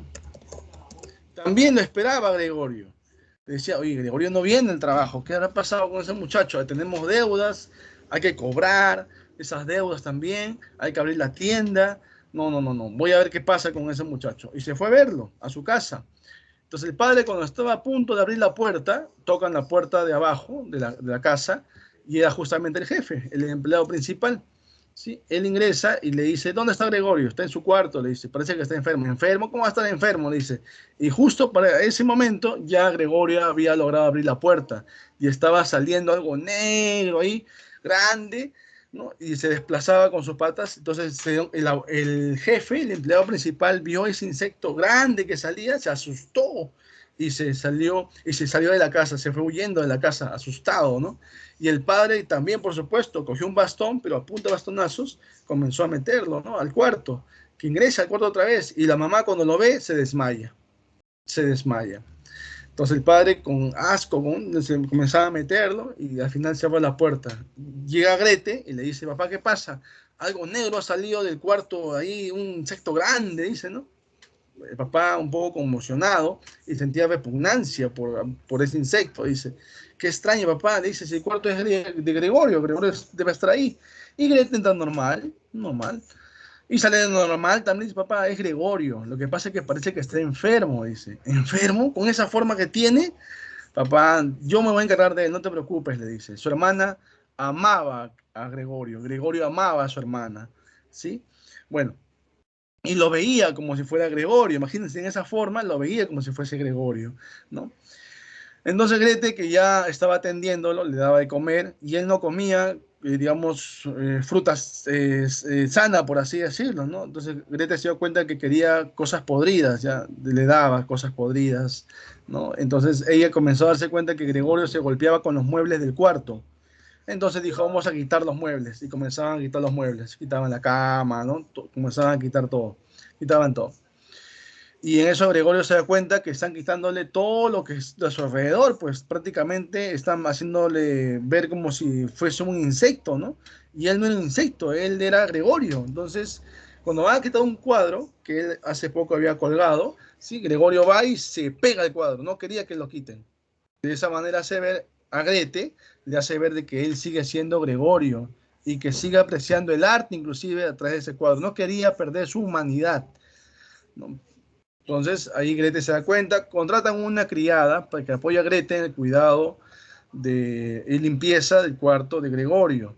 Entonces la criada cuando ingresa al cuarto de Gregorio, bueno, es un poco mala, déspota con él, le insulta, lo golpea, ¿no? Pero bueno, ya la criada justamente es contratada por un tiempo porque no había para pagarle más allá debido a que Gregorio no estaba trabajando y el dinero que tenían ellos, en este caso los padres, el padre y la madre, eran ahorros prácticamente con el que estaban viviendo y de esa manera le iban a pagar a la criada. Pero ya no había más ingresos, pues entonces a esa criada se va a retirar, ¿sí? Y viene una segunda criada que va a entrar al cuarto y como que lo va a ignorar a Gregorio, ¿no? Ella limpia nomás, no es un problema, pues, ¿no? Y Grete sigue atendiéndolo, por supuesto, ¿ya? Ahora, lo particular de esto es que se había pensado ahora, digamos, a unos inquilinos alquilarle los cuartos de la casa, ¿no? Entonces, estos inquilinos llegan a los cuartos de la casa, por supuesto, con ese dinero pensaban pagarle a la criada para que limpiara justamente el cuarto de Gregorio y bueno, esa era la idea, ¿ya? Y Grete para eso ya había aprendido a tocar el violín. Justamente en la imagen que ustedes pueden ver en la diapositiva, ahí está Grete tocando el violín, ¿sí? Y entonces los inquilinos le dicen, tocas muy bonito, le dicen, ¿no? ¿Por qué no haces un solo de violín esta noche? Le dicen, ¿no? Ah, gracias, le dice, entonces lo voy a hacer. ¿Van a estar ustedes presentes? Sí, le dice. Ah, ya, perfecto, entonces. Y así quedan, ¿no? Entonces ella va a hacer un solo de violín, los inquilinos van a estar presentes, los padres también, por supuesto, el papá y la mamá, ¿no? Ahí presentes. Y Gregorio escuchaba el solo de violín de su hermana y a Gregorio le gustaba a su hermana cómo tocaba el violín. Quería escucharla más de cerca. Gregorio le había pagado sus clases para que aprendiera a tocar el violín. Entonces Gregorio sale del cuarto, asoma su cabecita negrita que tenía ahí, asoma, y ahí los inquilinos lo ven y dicen, ese monstruo que hace aquí, y comienzan a reclamarle al padre, al señor Samsa, le reclaman. Tanto tiempo hemos vivido aquí con ese monstruo, no has dicho nada, le dicen, ¿no? ¿Sabes qué? Nos vamos de la casa, nos vamos sin pagar nada. Y se van de la casa sin pagar nada. Ahí el padre se molesta, Gregorio entra al cuarto y comienza a golpearlo con un bastón. Y después en su distancia cogió unas manzanas y comenzó a lanzar en las manzanas, ¿no? Y Gregorio regresó a su cuarto, pero una de esas manzanas se va a incrustar ahí en su coraza, ¿no? Que al final le genera una herida. Y bueno, ya está entrando a su cuarto, entra y Grete pasa por ahí y le dice, ¿qué te he hecho, Gregorio? Le dice, para que me hagas esto. ¿Por qué interrumpes mi actuación artística? Le dice, ¿no? ¿Por qué? Le dice, ¿no? Lo que ocasiona son problemas. Encima se han ido los inquilinos sin pagar nada. Ahora, ¿cómo vamos a pagar la criada? ¿Quién va a limpiar tu cuarto? Eres un estorbo, ¿sí? ¿Por qué no te mueres, no? Palabras fuerte, de grueso calibre, como dicen, ¿no? Hirientes, que Gregorio va a sentir mucho, porque él esperaba de su padre que sienta repugnancia, de su madre también de repente que no la atienda, ¿no? Porque sentía pues asco, ¿no? También. Pero de la hermana jamás esperaba que lo tratara de esa manera, ¿no? Y él a partir de ese día no va a querer comer nada ya. Y esa herida que se hizo, bueno, al final se va a podrir, ¿no? Aunque se cura por fuera, pero por dentro estaba pudriéndose y sin comer nada. Al final contratan otra criada porque la anterior no le pudieron pagar, bueno, le pagaron, pero no pudieron contratarla más, ¿no? Entonces contrataron otra criada la tercera criada, debido a que ya Grete no iba a atenderlo, yo no quería atenderlo ya a Gregorio. Entonces esta criada va a entrar al cuarto de Gregorio a limpiar y en una de esas limpiezas, sí, encuentra un insecto grande, patitas arriba. Y la criada grita, el señor Samsa, le dice, sí señora, le dice, aquí hay un insecto grande, le dice, muerto. Ay, ay, ¿qué haces con ello? Le dice. ¿Qué haces con los insectos que encuentras muertos? Los boto a la basura. Haz eso, le dice. Bótalo a la basura. Y la criada lo va a botar a la basura. De esa manera, esa tarde, para ellos empieza una nueva vida, porque ya no tienen el cargo, el peso, la responsabilidad de cuidar a Gregorio, de seguir viviendo por Gregorio, porque ya murió. Y ellos se van en un tranvía al parque, ¿sí? Con Grete más, los padres y Grete, ¿sí? Inclusive ven a Grete ya que tiene mayoría de edad y ya tiene la edad inclusive para poder casarse y mejorar su situación económica, ¿no? Entonces, esa es la obra La Metamorfosis de Franz Kafka. ¿Alguna pregunta, alguna duda hasta ahí? ¿Mm? Claro, claro, muy bien. Están hablando por el chat, ¿no? Muy bien, muy bien. A ver, pregunto, ¿quién se deshumanizó? ¿Quién se deshumaniza en la obra? ¿Quién se deshumaniza? Gregorio. Gregorio dice, Gregorio dice, ¿no? ¿Gregorio está bien? ¿Sí? ¿Él se deshumaniza? ¿Seguros? ¿Seguros? Sí, profe, porque se convierte en un insecto, pero ya no es humano. ¿Ustedes creen que es así? Yo les digo que quienes se deshumanizan es Aunque el por un padre. lado No, sus padres. pensaba su Los, familia, a excepción muy de su hermana. bien, muy bien. Al final la hermana, porque la hermana al final lo va a rechazar, hasta la muerte le va a desear. Por eso que Gregorio se deja morir, ya no tiene motivo, pues. Ahí vamos el tema de los motivos, miren, ¿eh? Por eso se dice que el motivo era el amor que él tenía ahí por su hermana, pero su hermano lo desprecia, lo rechaza, ya no hay motivo ya. Por eso se deja morir, ¿sí? Entonces, vemos muy bien, como dicen ahí, la familia en general se va a deshumanizar. No Gregorio, Gregorio seguía siendo él. Profe, ¿cómo? Cuando se pegó a la pintura, no querían que quiten la pintura porque estaba sintiendo que le estaban despojando de su humanidad. No solo eso, con la música. Él todavía escuchaba música, ¿sí? Y se preocupaba por su hermana, ¿no? Bueno, esa es la obra La Metamorfosis de Franz Kafka. Qué bueno, muy bien, muy bien, muy bien sus comentarios en el chat, muy bien, excelente, ¿ya? Vamos a pasar entonces a otro tema, no hay preguntas, pasamos a otro tema, ¿sí? La hora es importante, la hora. Y vamos a hablar de la narrativa norteamericana, los maestros de la novela norteamericana. Justamente encontramos aquí la llamada generación perdida, ¿ya? Así es, Rosita, así es, Rosa. Muy bien. Mitad primera mitad del siglo XX. Del siglo XX. ¿Ya? Cuando hablamos primera mitad del siglo XX, estamos hablando de 1950, ¿cierto? ¿Ya? Y yo les pregunto, ¿qué movimiento literario va a influenciar en esta generación perdida? Sí, Ariel, venía la generación perdida. ¿Y por qué? Porque hay un movimiento que influencia a la generación perdida. El vanguardismo. Excelente. Y le doy un tip. Le doy un tip. Cualquier movimiento, generación, grupo, corriente que se desarrolle del siglo XX hacia adelante va a tener influencia del vanguardismo. Vanguardismo. En narrativa, vamos a ver monólogo interior, el flashback o plano temporal simultáneo. Vamos a ver ello en la narrativa. En la poesía, vamos a verlo cuando hablamos de poesía hispanoamericana. Veamos a Pablo Neruda, Vallejo, Octavio Paz. Vamos a ver también cómo se da ese hermetismo producto de la atención, un hermetismo literario, producto de la tensión emocional, porque hay ruptura gramatical. Eso se da en la poesía, por ejemplo, ¿no? Pero estamos ahorita en narrativa, así que monólogo interior y flashback, ¿ya? De un pueblo. Bueno, la creación de un pueblo.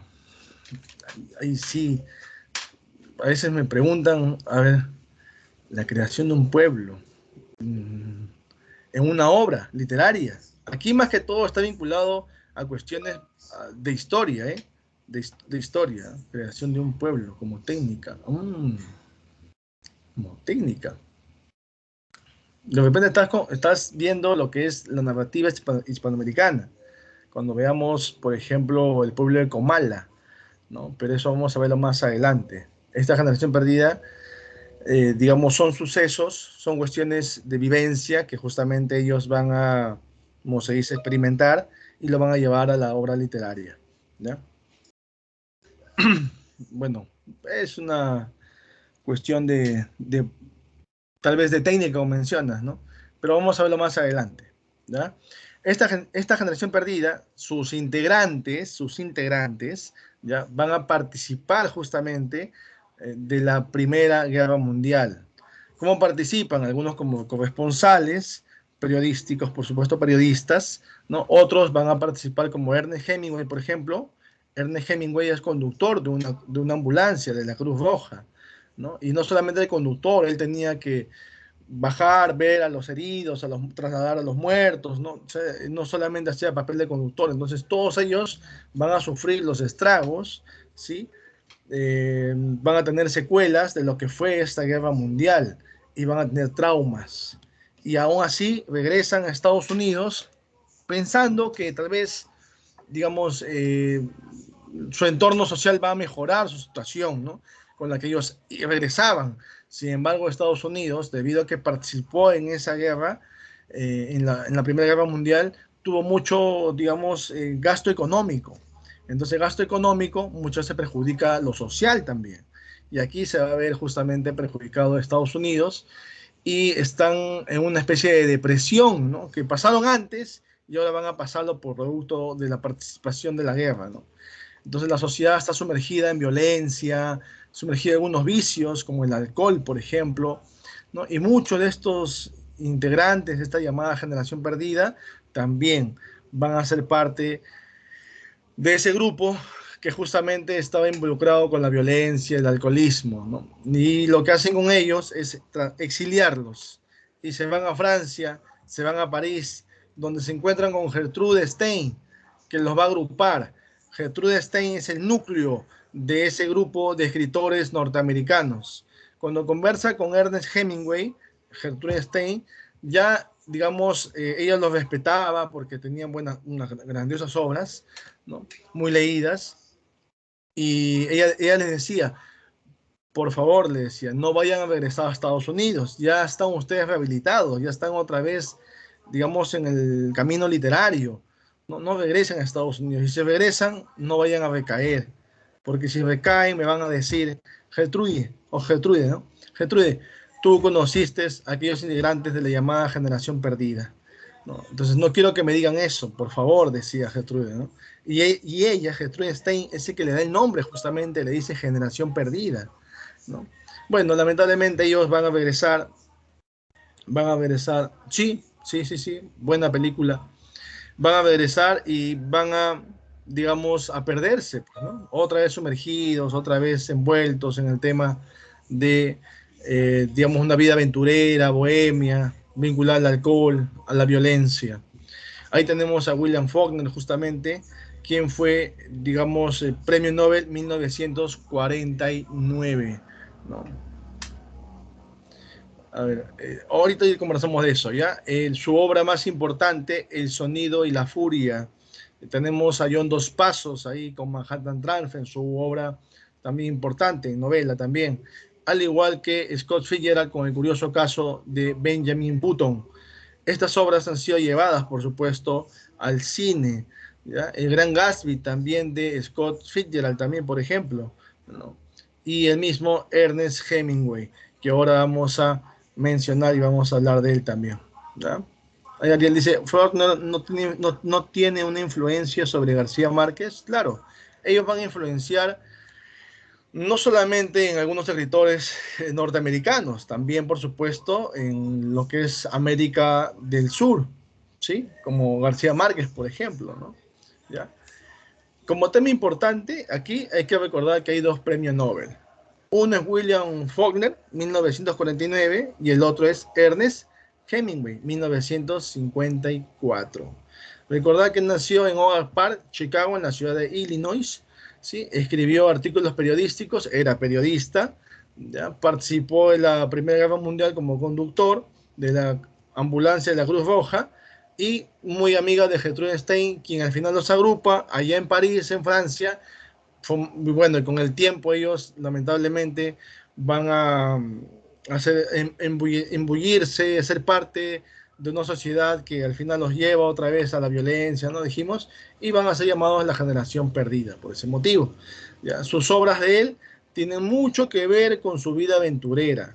A Ernest Hemingway le gustaba pescar, le gustaba irse de caza, o sea, safari, le gustaba la tauromaquia, la corrida de toros, y todo eso lo va a retratar en sus obras también, ¿no? Profe, ¿se dice que Hemingway estuvo en el Perú? Sí, también Hemingway llegó al Perú, pescó y se fue, ¿no? Le gustó, el lugar preferido para él, para la pesca, era en Cuba, ¿sí? Muy amigo de Fidel Castro, por ejemplo, ¿no? En aquella época, ¿no? Bueno, ese es nuestro amigo Ernest Hemingway. Él obtuvo dos premios muy importantes. El primero, el premio Pulitzer, o Pulitzer, como dicen algunos también, en 1953, con la novela corta El viejo y el mar. El viejo y el mar ganó el premio Pulitzer en 1953. ¿Ya? Por si acaso ese dato, ténganlo presente, porque en el 54 va a obtener el premio Nobel. ¿Ya? Profe, ¿con qué obra gana el premio Nobel? No gana por una obra. El premio Nobel no te otorgan a ti por una obra, te otorgan por todo tu repertorio literario y cómo esas obras impactan en tu entorno, digamos, social, ¿no? Profe, pero yo he visto que hay un autor que publica una obra ese año y ese año le dan el premio. Bueno, es coincidencia, pues, ¿no? Es coincidencia que justamente el año que le dan el premio Nobel, él publica una novela o un cuento, ¿no? Pero no es por esa novela o ese cuento que le dan el premio Nobel, sino es por su repertorio literario. ¿Ya? Eso tengan en cuenta también por si acaso, ¿ya? Muy bien. Y él veía cómo su entorno iba muriendo. Scott Fitzgerald, John Dos Passos, amigo William Faulkner, estaban prácticamente muertos ya, ¿no? Producto de enfermedades, por supuesto, vinculadas al consumo de alcohol.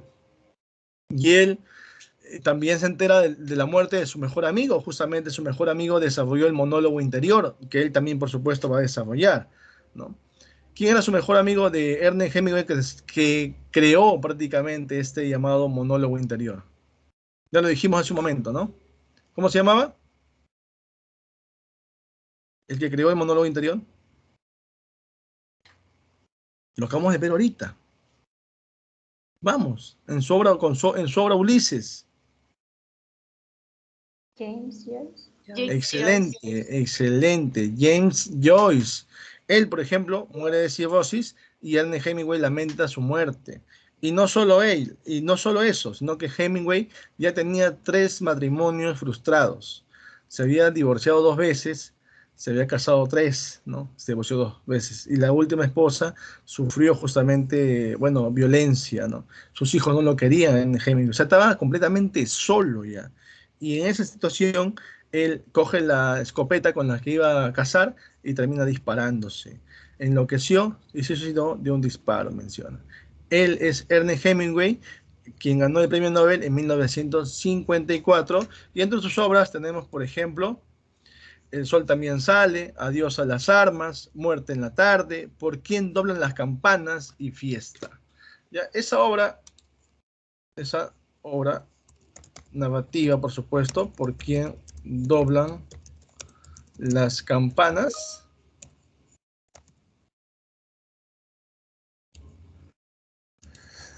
Eso es cuando eres muy apasionado, mi estimado Eduardo, ¿no?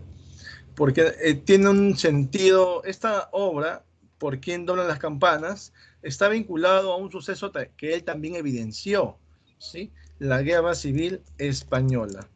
¿Ya? Por si acaso, eso tengan en cuenta. La Guerra Civil Española. ¿Ya? Esa obra, por ejemplo, vinculada a la Guerra Civil Española, Por quién doblan las campanas, retrata cómo España internamente está dividida, ¿no? Entre el Estado y el pueblo, y se enfrenta, ¿no? ¿Sí? Ahí encontramos una generación que vamos a ver más adelante en literatura española, la generación del 27. No sé si han escuchado ustedes, donde está el gran Federico García Lorca, ¿sí? Cuando hablamos nosotros de la Guerra Civil Española. Bueno, profe, y en el Perú, perdón, hay un poeta peruano también que habló sobre, o escribió sobre la Guerra Civil Española. ¿Qué dicen ustedes? ¿Hay o no hay?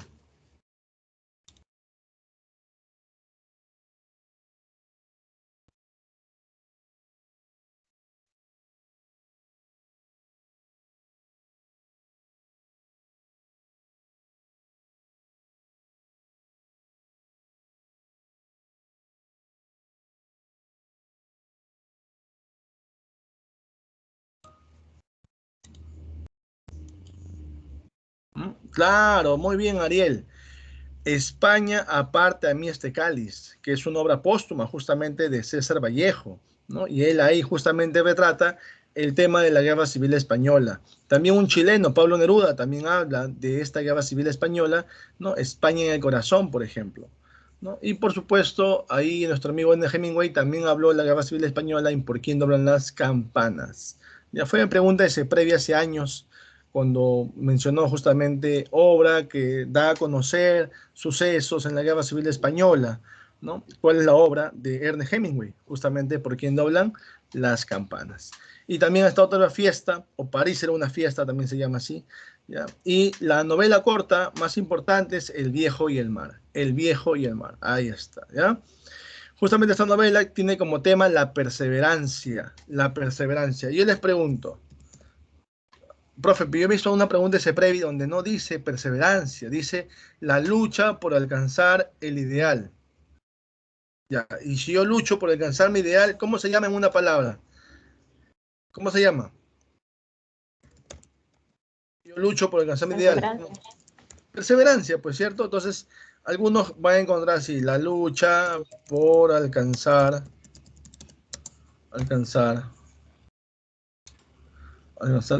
lucha por alcanzar el ideal, ahí está. Perseverancia en una palabra. Muy bien, Adelit, muy bien, señorita. Entonces, si no encuentran como perseverancia como tema principal, pueden encontrarlo como la lucha por alcanzar el ideal. Es lo que trata El viejo y el mar. Es el tema principal. Otros temas, profe, también hay soledad, también hay pobreza, hay solidaridad también. ¿Ya? Muy bien. Esta obra se da en el Gulf Stream de Cuba, o sea, en la isla de Cuba. ¿Ya? Y aquí Santiago prácticamente es el anciano pescador y Manolín es su amigo, su discípulo, quien va a aprender de él justamente llamado, bueno, de Santiago, ¿no? Llamado Manolín. ¿Ya? Ahí está, Santiago y Manolín. Bueno, recordemos que Santiago, ¿cuántos días llevaba sin pescar nada? 84 días sin pescar nada. Y los padres de Manolín le dijeron que ya no salga con él a pescar, porque el viejo parece que está salado, decían, ¿no? Y Manolín, sin embargo, muestra su amistad, su solidaridad con Santiago, y va y inclusive le prepara su desayuno, lo apoya, arma sus anzuelos, y con la actitud, con la fe, como dijimos hace un momento, ¿sí? Santiago se prepara para ir a pescar en su día 85. Y él dice, me voy a la mar, ¿sí? En mi día 85 yo estoy seguro que hoy día me va a ir muy bien. Y con esa actitud va. Y Manolín, por supuesto, lo acompaña, lo apoya y ya se va, pues, ¿no? Remando, ya no ve la orilla, ¿sí? Y ahí va a lanzar sus anzuelos. Y comienza a pescar, ¿sí? Peces pequeños, pero comienza a pescar. Y en eso hay uno que tira fuertemente hasta que el bote jala. Y se sorprende Santiago, porque para que jale el bote tiene que ser un pez enorme, un pez grande. Entonces comienza a jalar. Tiraba y jalaba, tiraba y jalaba. Y así estaba con este pez. ¿Cuántos días va a estar así con este pez? ¿Cuántos días? 3 días de lucha con este pez. ¿Qué pez era? ¿Cómo se llamaba ese pez? Profe, un pez espada. Como está la imagen, un pez espada. Claro, para nosotros puede ser un pez espada, pero en la obra se llama marlín. El pez marlín se llama, ¿ya? Y 3 días va a batallar con ese marlín. Al tercer día ya estaba, ya tira fuerte y sale un tremendo pez que cruza el bote, ¿no? Y él se asombra y dice, no puedo perderlo. Estaba cansado, estaba muerto de cansancio, muerto de hambre. Estaba nuestro amigo Santiago, pero no va a soltar al marlín. Sus manos estaban ya prácticamente adoloridas, ¿sí? De 3 días, pues, ¿no? Pero hoy día te voy a pescar, decía Santiago. Y recordó, está en el presente, y se fue al pasado, su época moza, su época de joven, cuando se batió a un duelo de vencidas, un concurso de vencidas. Y se recuerdo aquella vez cuando llegué a la final contra el Negro Cienfuegos, y palmo a palmo, duramos un día ahí, y al final lo derroté de cansancio. Y ahora regresa a su presente, y a ti te voy a ganar igual de cansancio, dice, ¿no? Y en esa una lo acerca más, cuando tiene cerca, con el arpón, lo va a llegar a herir, lo va a pescar al final al marlín. Lo quiso subir a su bote, pero no entraba en el bote, así que lo va a colocar al costado y va a comenzar a remar. El marlín estaba sangrando, y la sangre, ¿a quién atrae la sangre en el mar? A los tiburones. A los tiburones. Y vino un tiburón y Santiago le dio con el arpón. Le dio con o sea, el Santiago defendió su marlín y siguió remando, y otra vez otro tiburón, otra vez comenzaba y le dio con el arpón al tiburón, se llevó su arpón, ahora no tenía cómo defenderse, llegó otro tiburón y cada tiburón que llegaba se comía una parte de su marlín y él seguía remando y al final llegó a la orilla. Cuando llegó a la orilla solamente se da cuenta que su marlín quedaba cabeza, espinazo y cola. Nada más. De tristeza, de cólera, de impotencia y cansancio, por supuesto, se va a su chocita a dormir. Al día siguiente, el más contento, Manolín ahí, preparando el desayuno, ¿no? Preparando el desayuno, Manolín le dice, Santiago, le dice, que has hecho una gran pesca, le dice, ¿gran pesca? Si solamente es cabeza, espina y cola. No, le dice, es grandioso, es enorme ese pez marlín. La gente, los turistas están tomando fotos, están hablando de ti de nuevo. Y es más, una buena noticia. ¿Cuál? Le dice Manolín. Hoy o mañana salimos otra vez a pescar juntos, le dice. ¿No? Esa es la obra El viejo y el mar de nuestro amigo Ernest Hemingway. La pregunta que yo les hago es, el tiburón, ¿qué representa en la obra? Los tiburones. Muy bien. Las dificultades, los escollos. ¿Qué más? ¿Qué más puede ser? Los obstáculos. Los obstáculos. La desesperanza. El tiburón no. Si le ha dado lucha, se ha enfrentado contra ello. Es un obstáculo, es un problema que se ha suscitado en ese momento y le ha hecho frente, ¿no? Entonces, los óbices también le dicen, ¿no? Bueno, ahí está, ¿ya? El tiburón representa la dificultad, los problemas, los obstáculos. ¿Ya? Claro que sí, Eduardo, no cualquiera, ¿no? Muy bien. ¿Alguna pregunta? ¿Está ahí alguna duda que tengan? Por ejemplo, en el caso de regresando a la metamorfosis de Kafka, ¿el padre qué representaba? Ya que estamos hablando de representación, a ver, ¿qué representaba el padre? ¿Cómo era el padre de La Gregorio Samsa? deshumanización. Claro, se había deshumanizado, es cierto, pero ¿cómo era el padre en la casa? Él mandaba y tenía que hacerse lo que él decía, ¿no? En el caso del padre de Gregorio, Autoritario. bien autoritario, era autoritario, y en la vida real, por así decirlo, también era autoritario el padre de Kafka. Entonces tiene mucha relación el padre de Kafka con el padre de Gregorio Samsa. ¿Ya? El padre simbolizaba autoritarismo. Ahí está. ¿Ya? Y la madre, profe, ¿qué simbolizaba la madre? La madre simbolizaba sumisión, porque el padre no quería que vea a su hijo. Dice, no, no vas a ir, te vas a desmayar, te va a causar dolor verlo. Y es cierto, la madre lloraba por su hijo Kafka, pero no podía verlo porque es cierto, se desmayaba también, pues y el padre ahí se oponía a que lo vea por eso, ¿no? Sumisión. Ahí está. ¿Ya? Y, profe, ¿y él qué pasó con él? O sea, se transformó en un insecto. ¿Y qué representaba Gregorio Samsa convertido en ese insecto? ¿Cómo estaba él? ¿Cómo estaba él? Minimización. ¿Cómo Emily? Discúlpame. A la minimización de una persona. Claro, o sea, claro, se Minimizarse. sentía en parte, ¿no? En parte, y bueno, ya, pero ¿estaba como antes rodeado de su familia o estaba solo? Se sentía solo. Se sentía solo, ¿cierto? Prácticamente se sentía solo nuestro amigo Gregorio Samsa. Por eso dice Gregorio Samsa, convertido en insecto, que representaba la soledad. Sí, la soledad. ¿No? Muy bien, muy bien. Entonces, no hay preguntas, no hay dudas. Vamos a la separata, ¿les parece lo que queda de tiempo? ¿Sí? A la separata vamos. Vamos a la separata. A ver, ya está. Vamos a la separata. Ya está. Vamos a la pregunta 1 entonces, mis estimados estudiantes. Vamos a la pregunta 1. ¿Qué dice la pregunta 1? Dice, hecho histórico que influenció sobre el vanguardismo. A ver, hecho histórico que influenció sobre el vanguardismo. ¿Cuál es? Primera Guerra Mundial. La Primera Guerra Mundial. Muy bien. 1E. 2. Fueron cuna del vanguardismo. ¿Dónde se desarrolló el vanguardismo? ¿Dónde se desarrolló el vanguardismo? Dijimos, ¿ah? Italia. Muy bien. Con Marinetti, pues, ¿cierto? Con el manifiesto futurista, justamente. Italia, muy bien. ¿Y dónde más? También en Francia, con el surrealismo de André Breton. 2, Beso. 3, género sobresaliente en el vanguardismo. Yo no creo que sea género. Debe ser especie, voy a colocarlo, ¿ya? Voy a colocar especie sobresaliente en el vanguardismo, para que haya clave.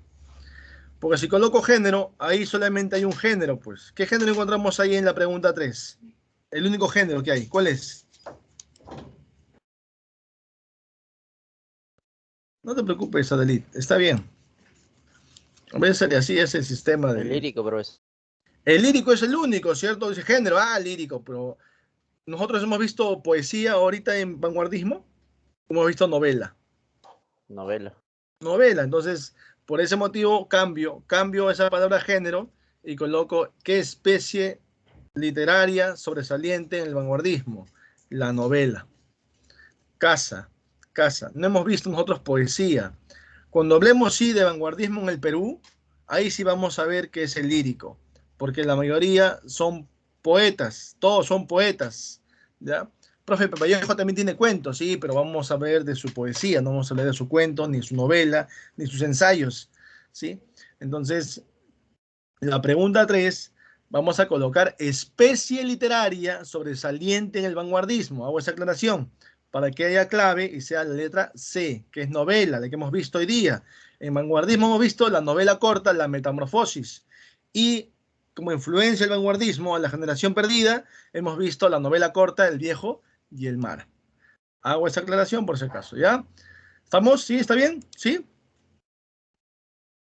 Claro, no va a haber esas situaciones, esas preguntas no se van a ver en el examen, eso se los aseguro, ¿ya? Así que vamos nomás, vamos. Muy bien. 4. James Joyce introduce en la narrativa él. ¿Qué introduce? Dijimos. Monólogo interior. Monólogo Excelente. interior. Excelente, excelente. Muy bien, señoritas. El monólogo interior. Beso. 5. Relación incorrecta. ¿Cuál es lo incorrecto? ¿Expresionismo Kafka? Sí. ¿Futurismo Huidobro? ¿Qué dicen? No, era Filippo Marinetti el de... Claro, el futurismo lo desarrolló Marinetti. Huidobro, el chileno, desarrolló el creacionismo, que es el ismo propio de América, dijimos, ¿ya? Algunos se confunden, me dicen, profe, disculpe, ¿y el modernismo? El modernismo no es un ismo, el modernismo es un movimiento que se originó en América, en Chile también, con la publicación de la obra Azul, pero se publicó en 1888, siglo XIX. El vanguardismo es siglo XX, 1909, después. Entonces, todo lo que surge dentro de 1909, a partir de ese año, y tiene, digamos, una tendencia artística en particular, es un ismo de la vanguardia, ¿ya? Y el modernismo no, el modernismo es un movimiento aparte que surgió antes, inclusive, ¿no? Y se desarrolla casi en paralelo cuando se daba el vanguardismo, ¿no? Bueno, entonces sería 5, beso. 6, la parte final de la metamorfosis puede interpretarse como ¿qué? El inicio de una nueva vida. Claro, para los padres y para Grete, ¿cierto? Muy bien, el inicio de una nueva vida, casa. 7, la metamorfosis se inicia ¿cuándo? ¿Cuándo se inicia la metamorfosis? Dijimos.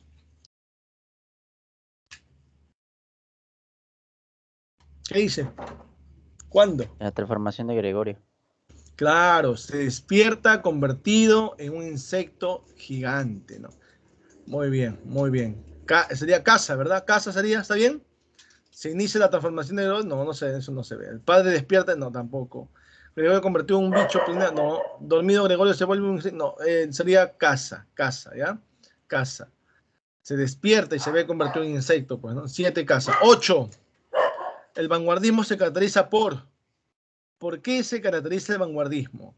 ¿Por descartar aspectos de la literatura griega? No, rechaza todo lo Pretender tradicional. renovar Muy el arte bien, tradicional. muy bien. Pretende renovar el arte, o sea, se opone a todo lo tradicional. 8 enano. 9, creador de los famosos caligramas. Lo dije, ¿eh? Lo dije. Y representante del cubismo. ¿Quién? Polinario. Apolinaire o Apolinairo, dice ahí. Bueno. 9 veces. 10. En la metamorfosis el insecto simboliza. Ahí está. Ahí está la pregunta. La ¿Qué soledad. simboliza? La soledad. La soledad, dijimos. Muy bien. La soledad. Muy, muy bien. 11. Flashback. Técnica narrativa que implica. ¿Qué implica el flashback? Juego de tiempos. Muy bien. Juego de tiempos del presente al pasado, del pasado al presente. 12. Sería beso, ¿no? 11. Beso. 12. El conflicto paterno, el absurdo, la deshumanización son temas abordados por Kafka y por los cuales ha sido considerado como, bueno, considerado dentro de ¿qué? El ¿Qué expresionismo. ismo desarrolló Kafka? Expresionismo. El expresionismo, enano, muy bien. 13. En El Viejo y el Mar podemos afirmar que para Hemingway el hombre, ¿qué representa el hombre en El Viejo y el Mar para Hemingway? Está lleno de pesimismo. Seguro que está ahí de pesimismo. Todo lo ve como que ya no pasa nada. No está hecho para la derrota. Exacto, muy bien. Es perseverante, recuerden a Santiago, no se va a rendir, así tenga hambre, así tenga sueño, así no tenga sed, él va a seguir. Y tenemos que seguir perseverantes en esta vida. 13, casa. 14. En El Viejo y el Mar de Hemingway, el personaje que representa la perseverancia, la tenacidad es ¿quién? Santiago. Muy bien, Adelita. Santiago. ¿Quién? Santiago, pues claro, ¿cierto? Muy bien. 15. Técnica narrativa que trata de reproducir los contenidos de la conciencia y los procesos psíquicos de los personajes sin intervención del narrador. O sea, el personaje desarrolla ello, ¿no? Monólogo ¿Cómo se llama? interior. Monólogo interior. Avión. 16. Consiste en investigar conceptualmente los principales problemas que se le plantean al hombre durante su existencia concreta. Entre ellos, sus representantes son Sartre y Camus. También lo dijimos. ¿Cuál? Existencialismo. Existencialismo. Muy bien. Sí, muy bien.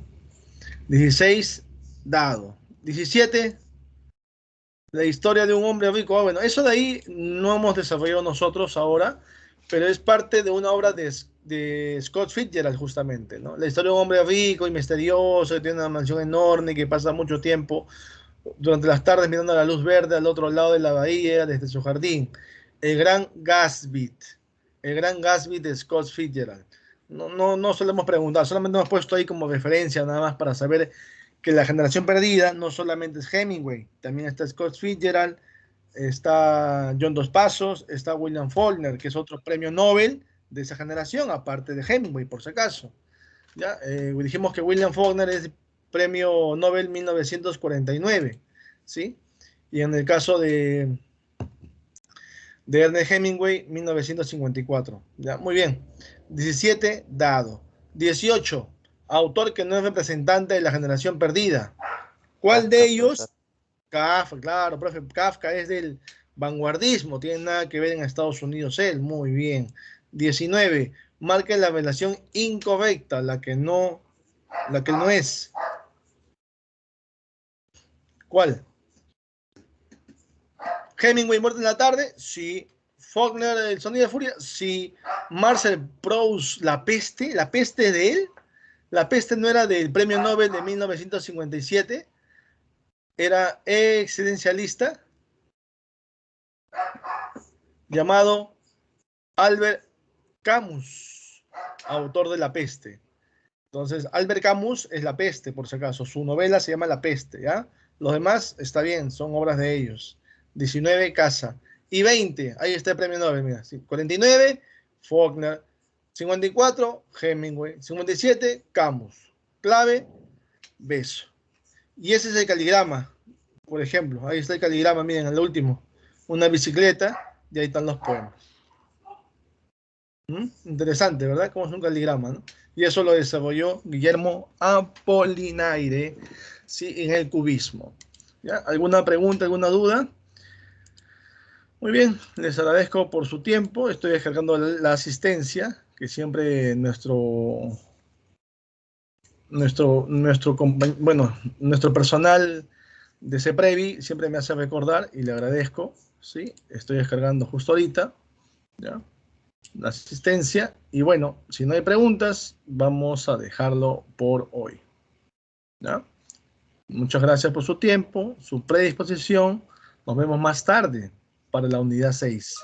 ¿Ya? La unidad 6 es un poco más cargada, así que por favor repasen sus clases, Ya la otra semana creo que es el examen ya. Así que tienen que estar ready, como dicen ustedes, ¿no? Ya. Nos vemos entonces. Gracias por su tiempo. Gracias.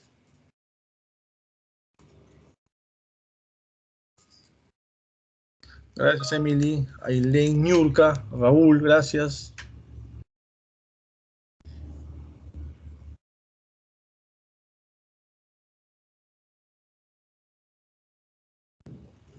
Interesante.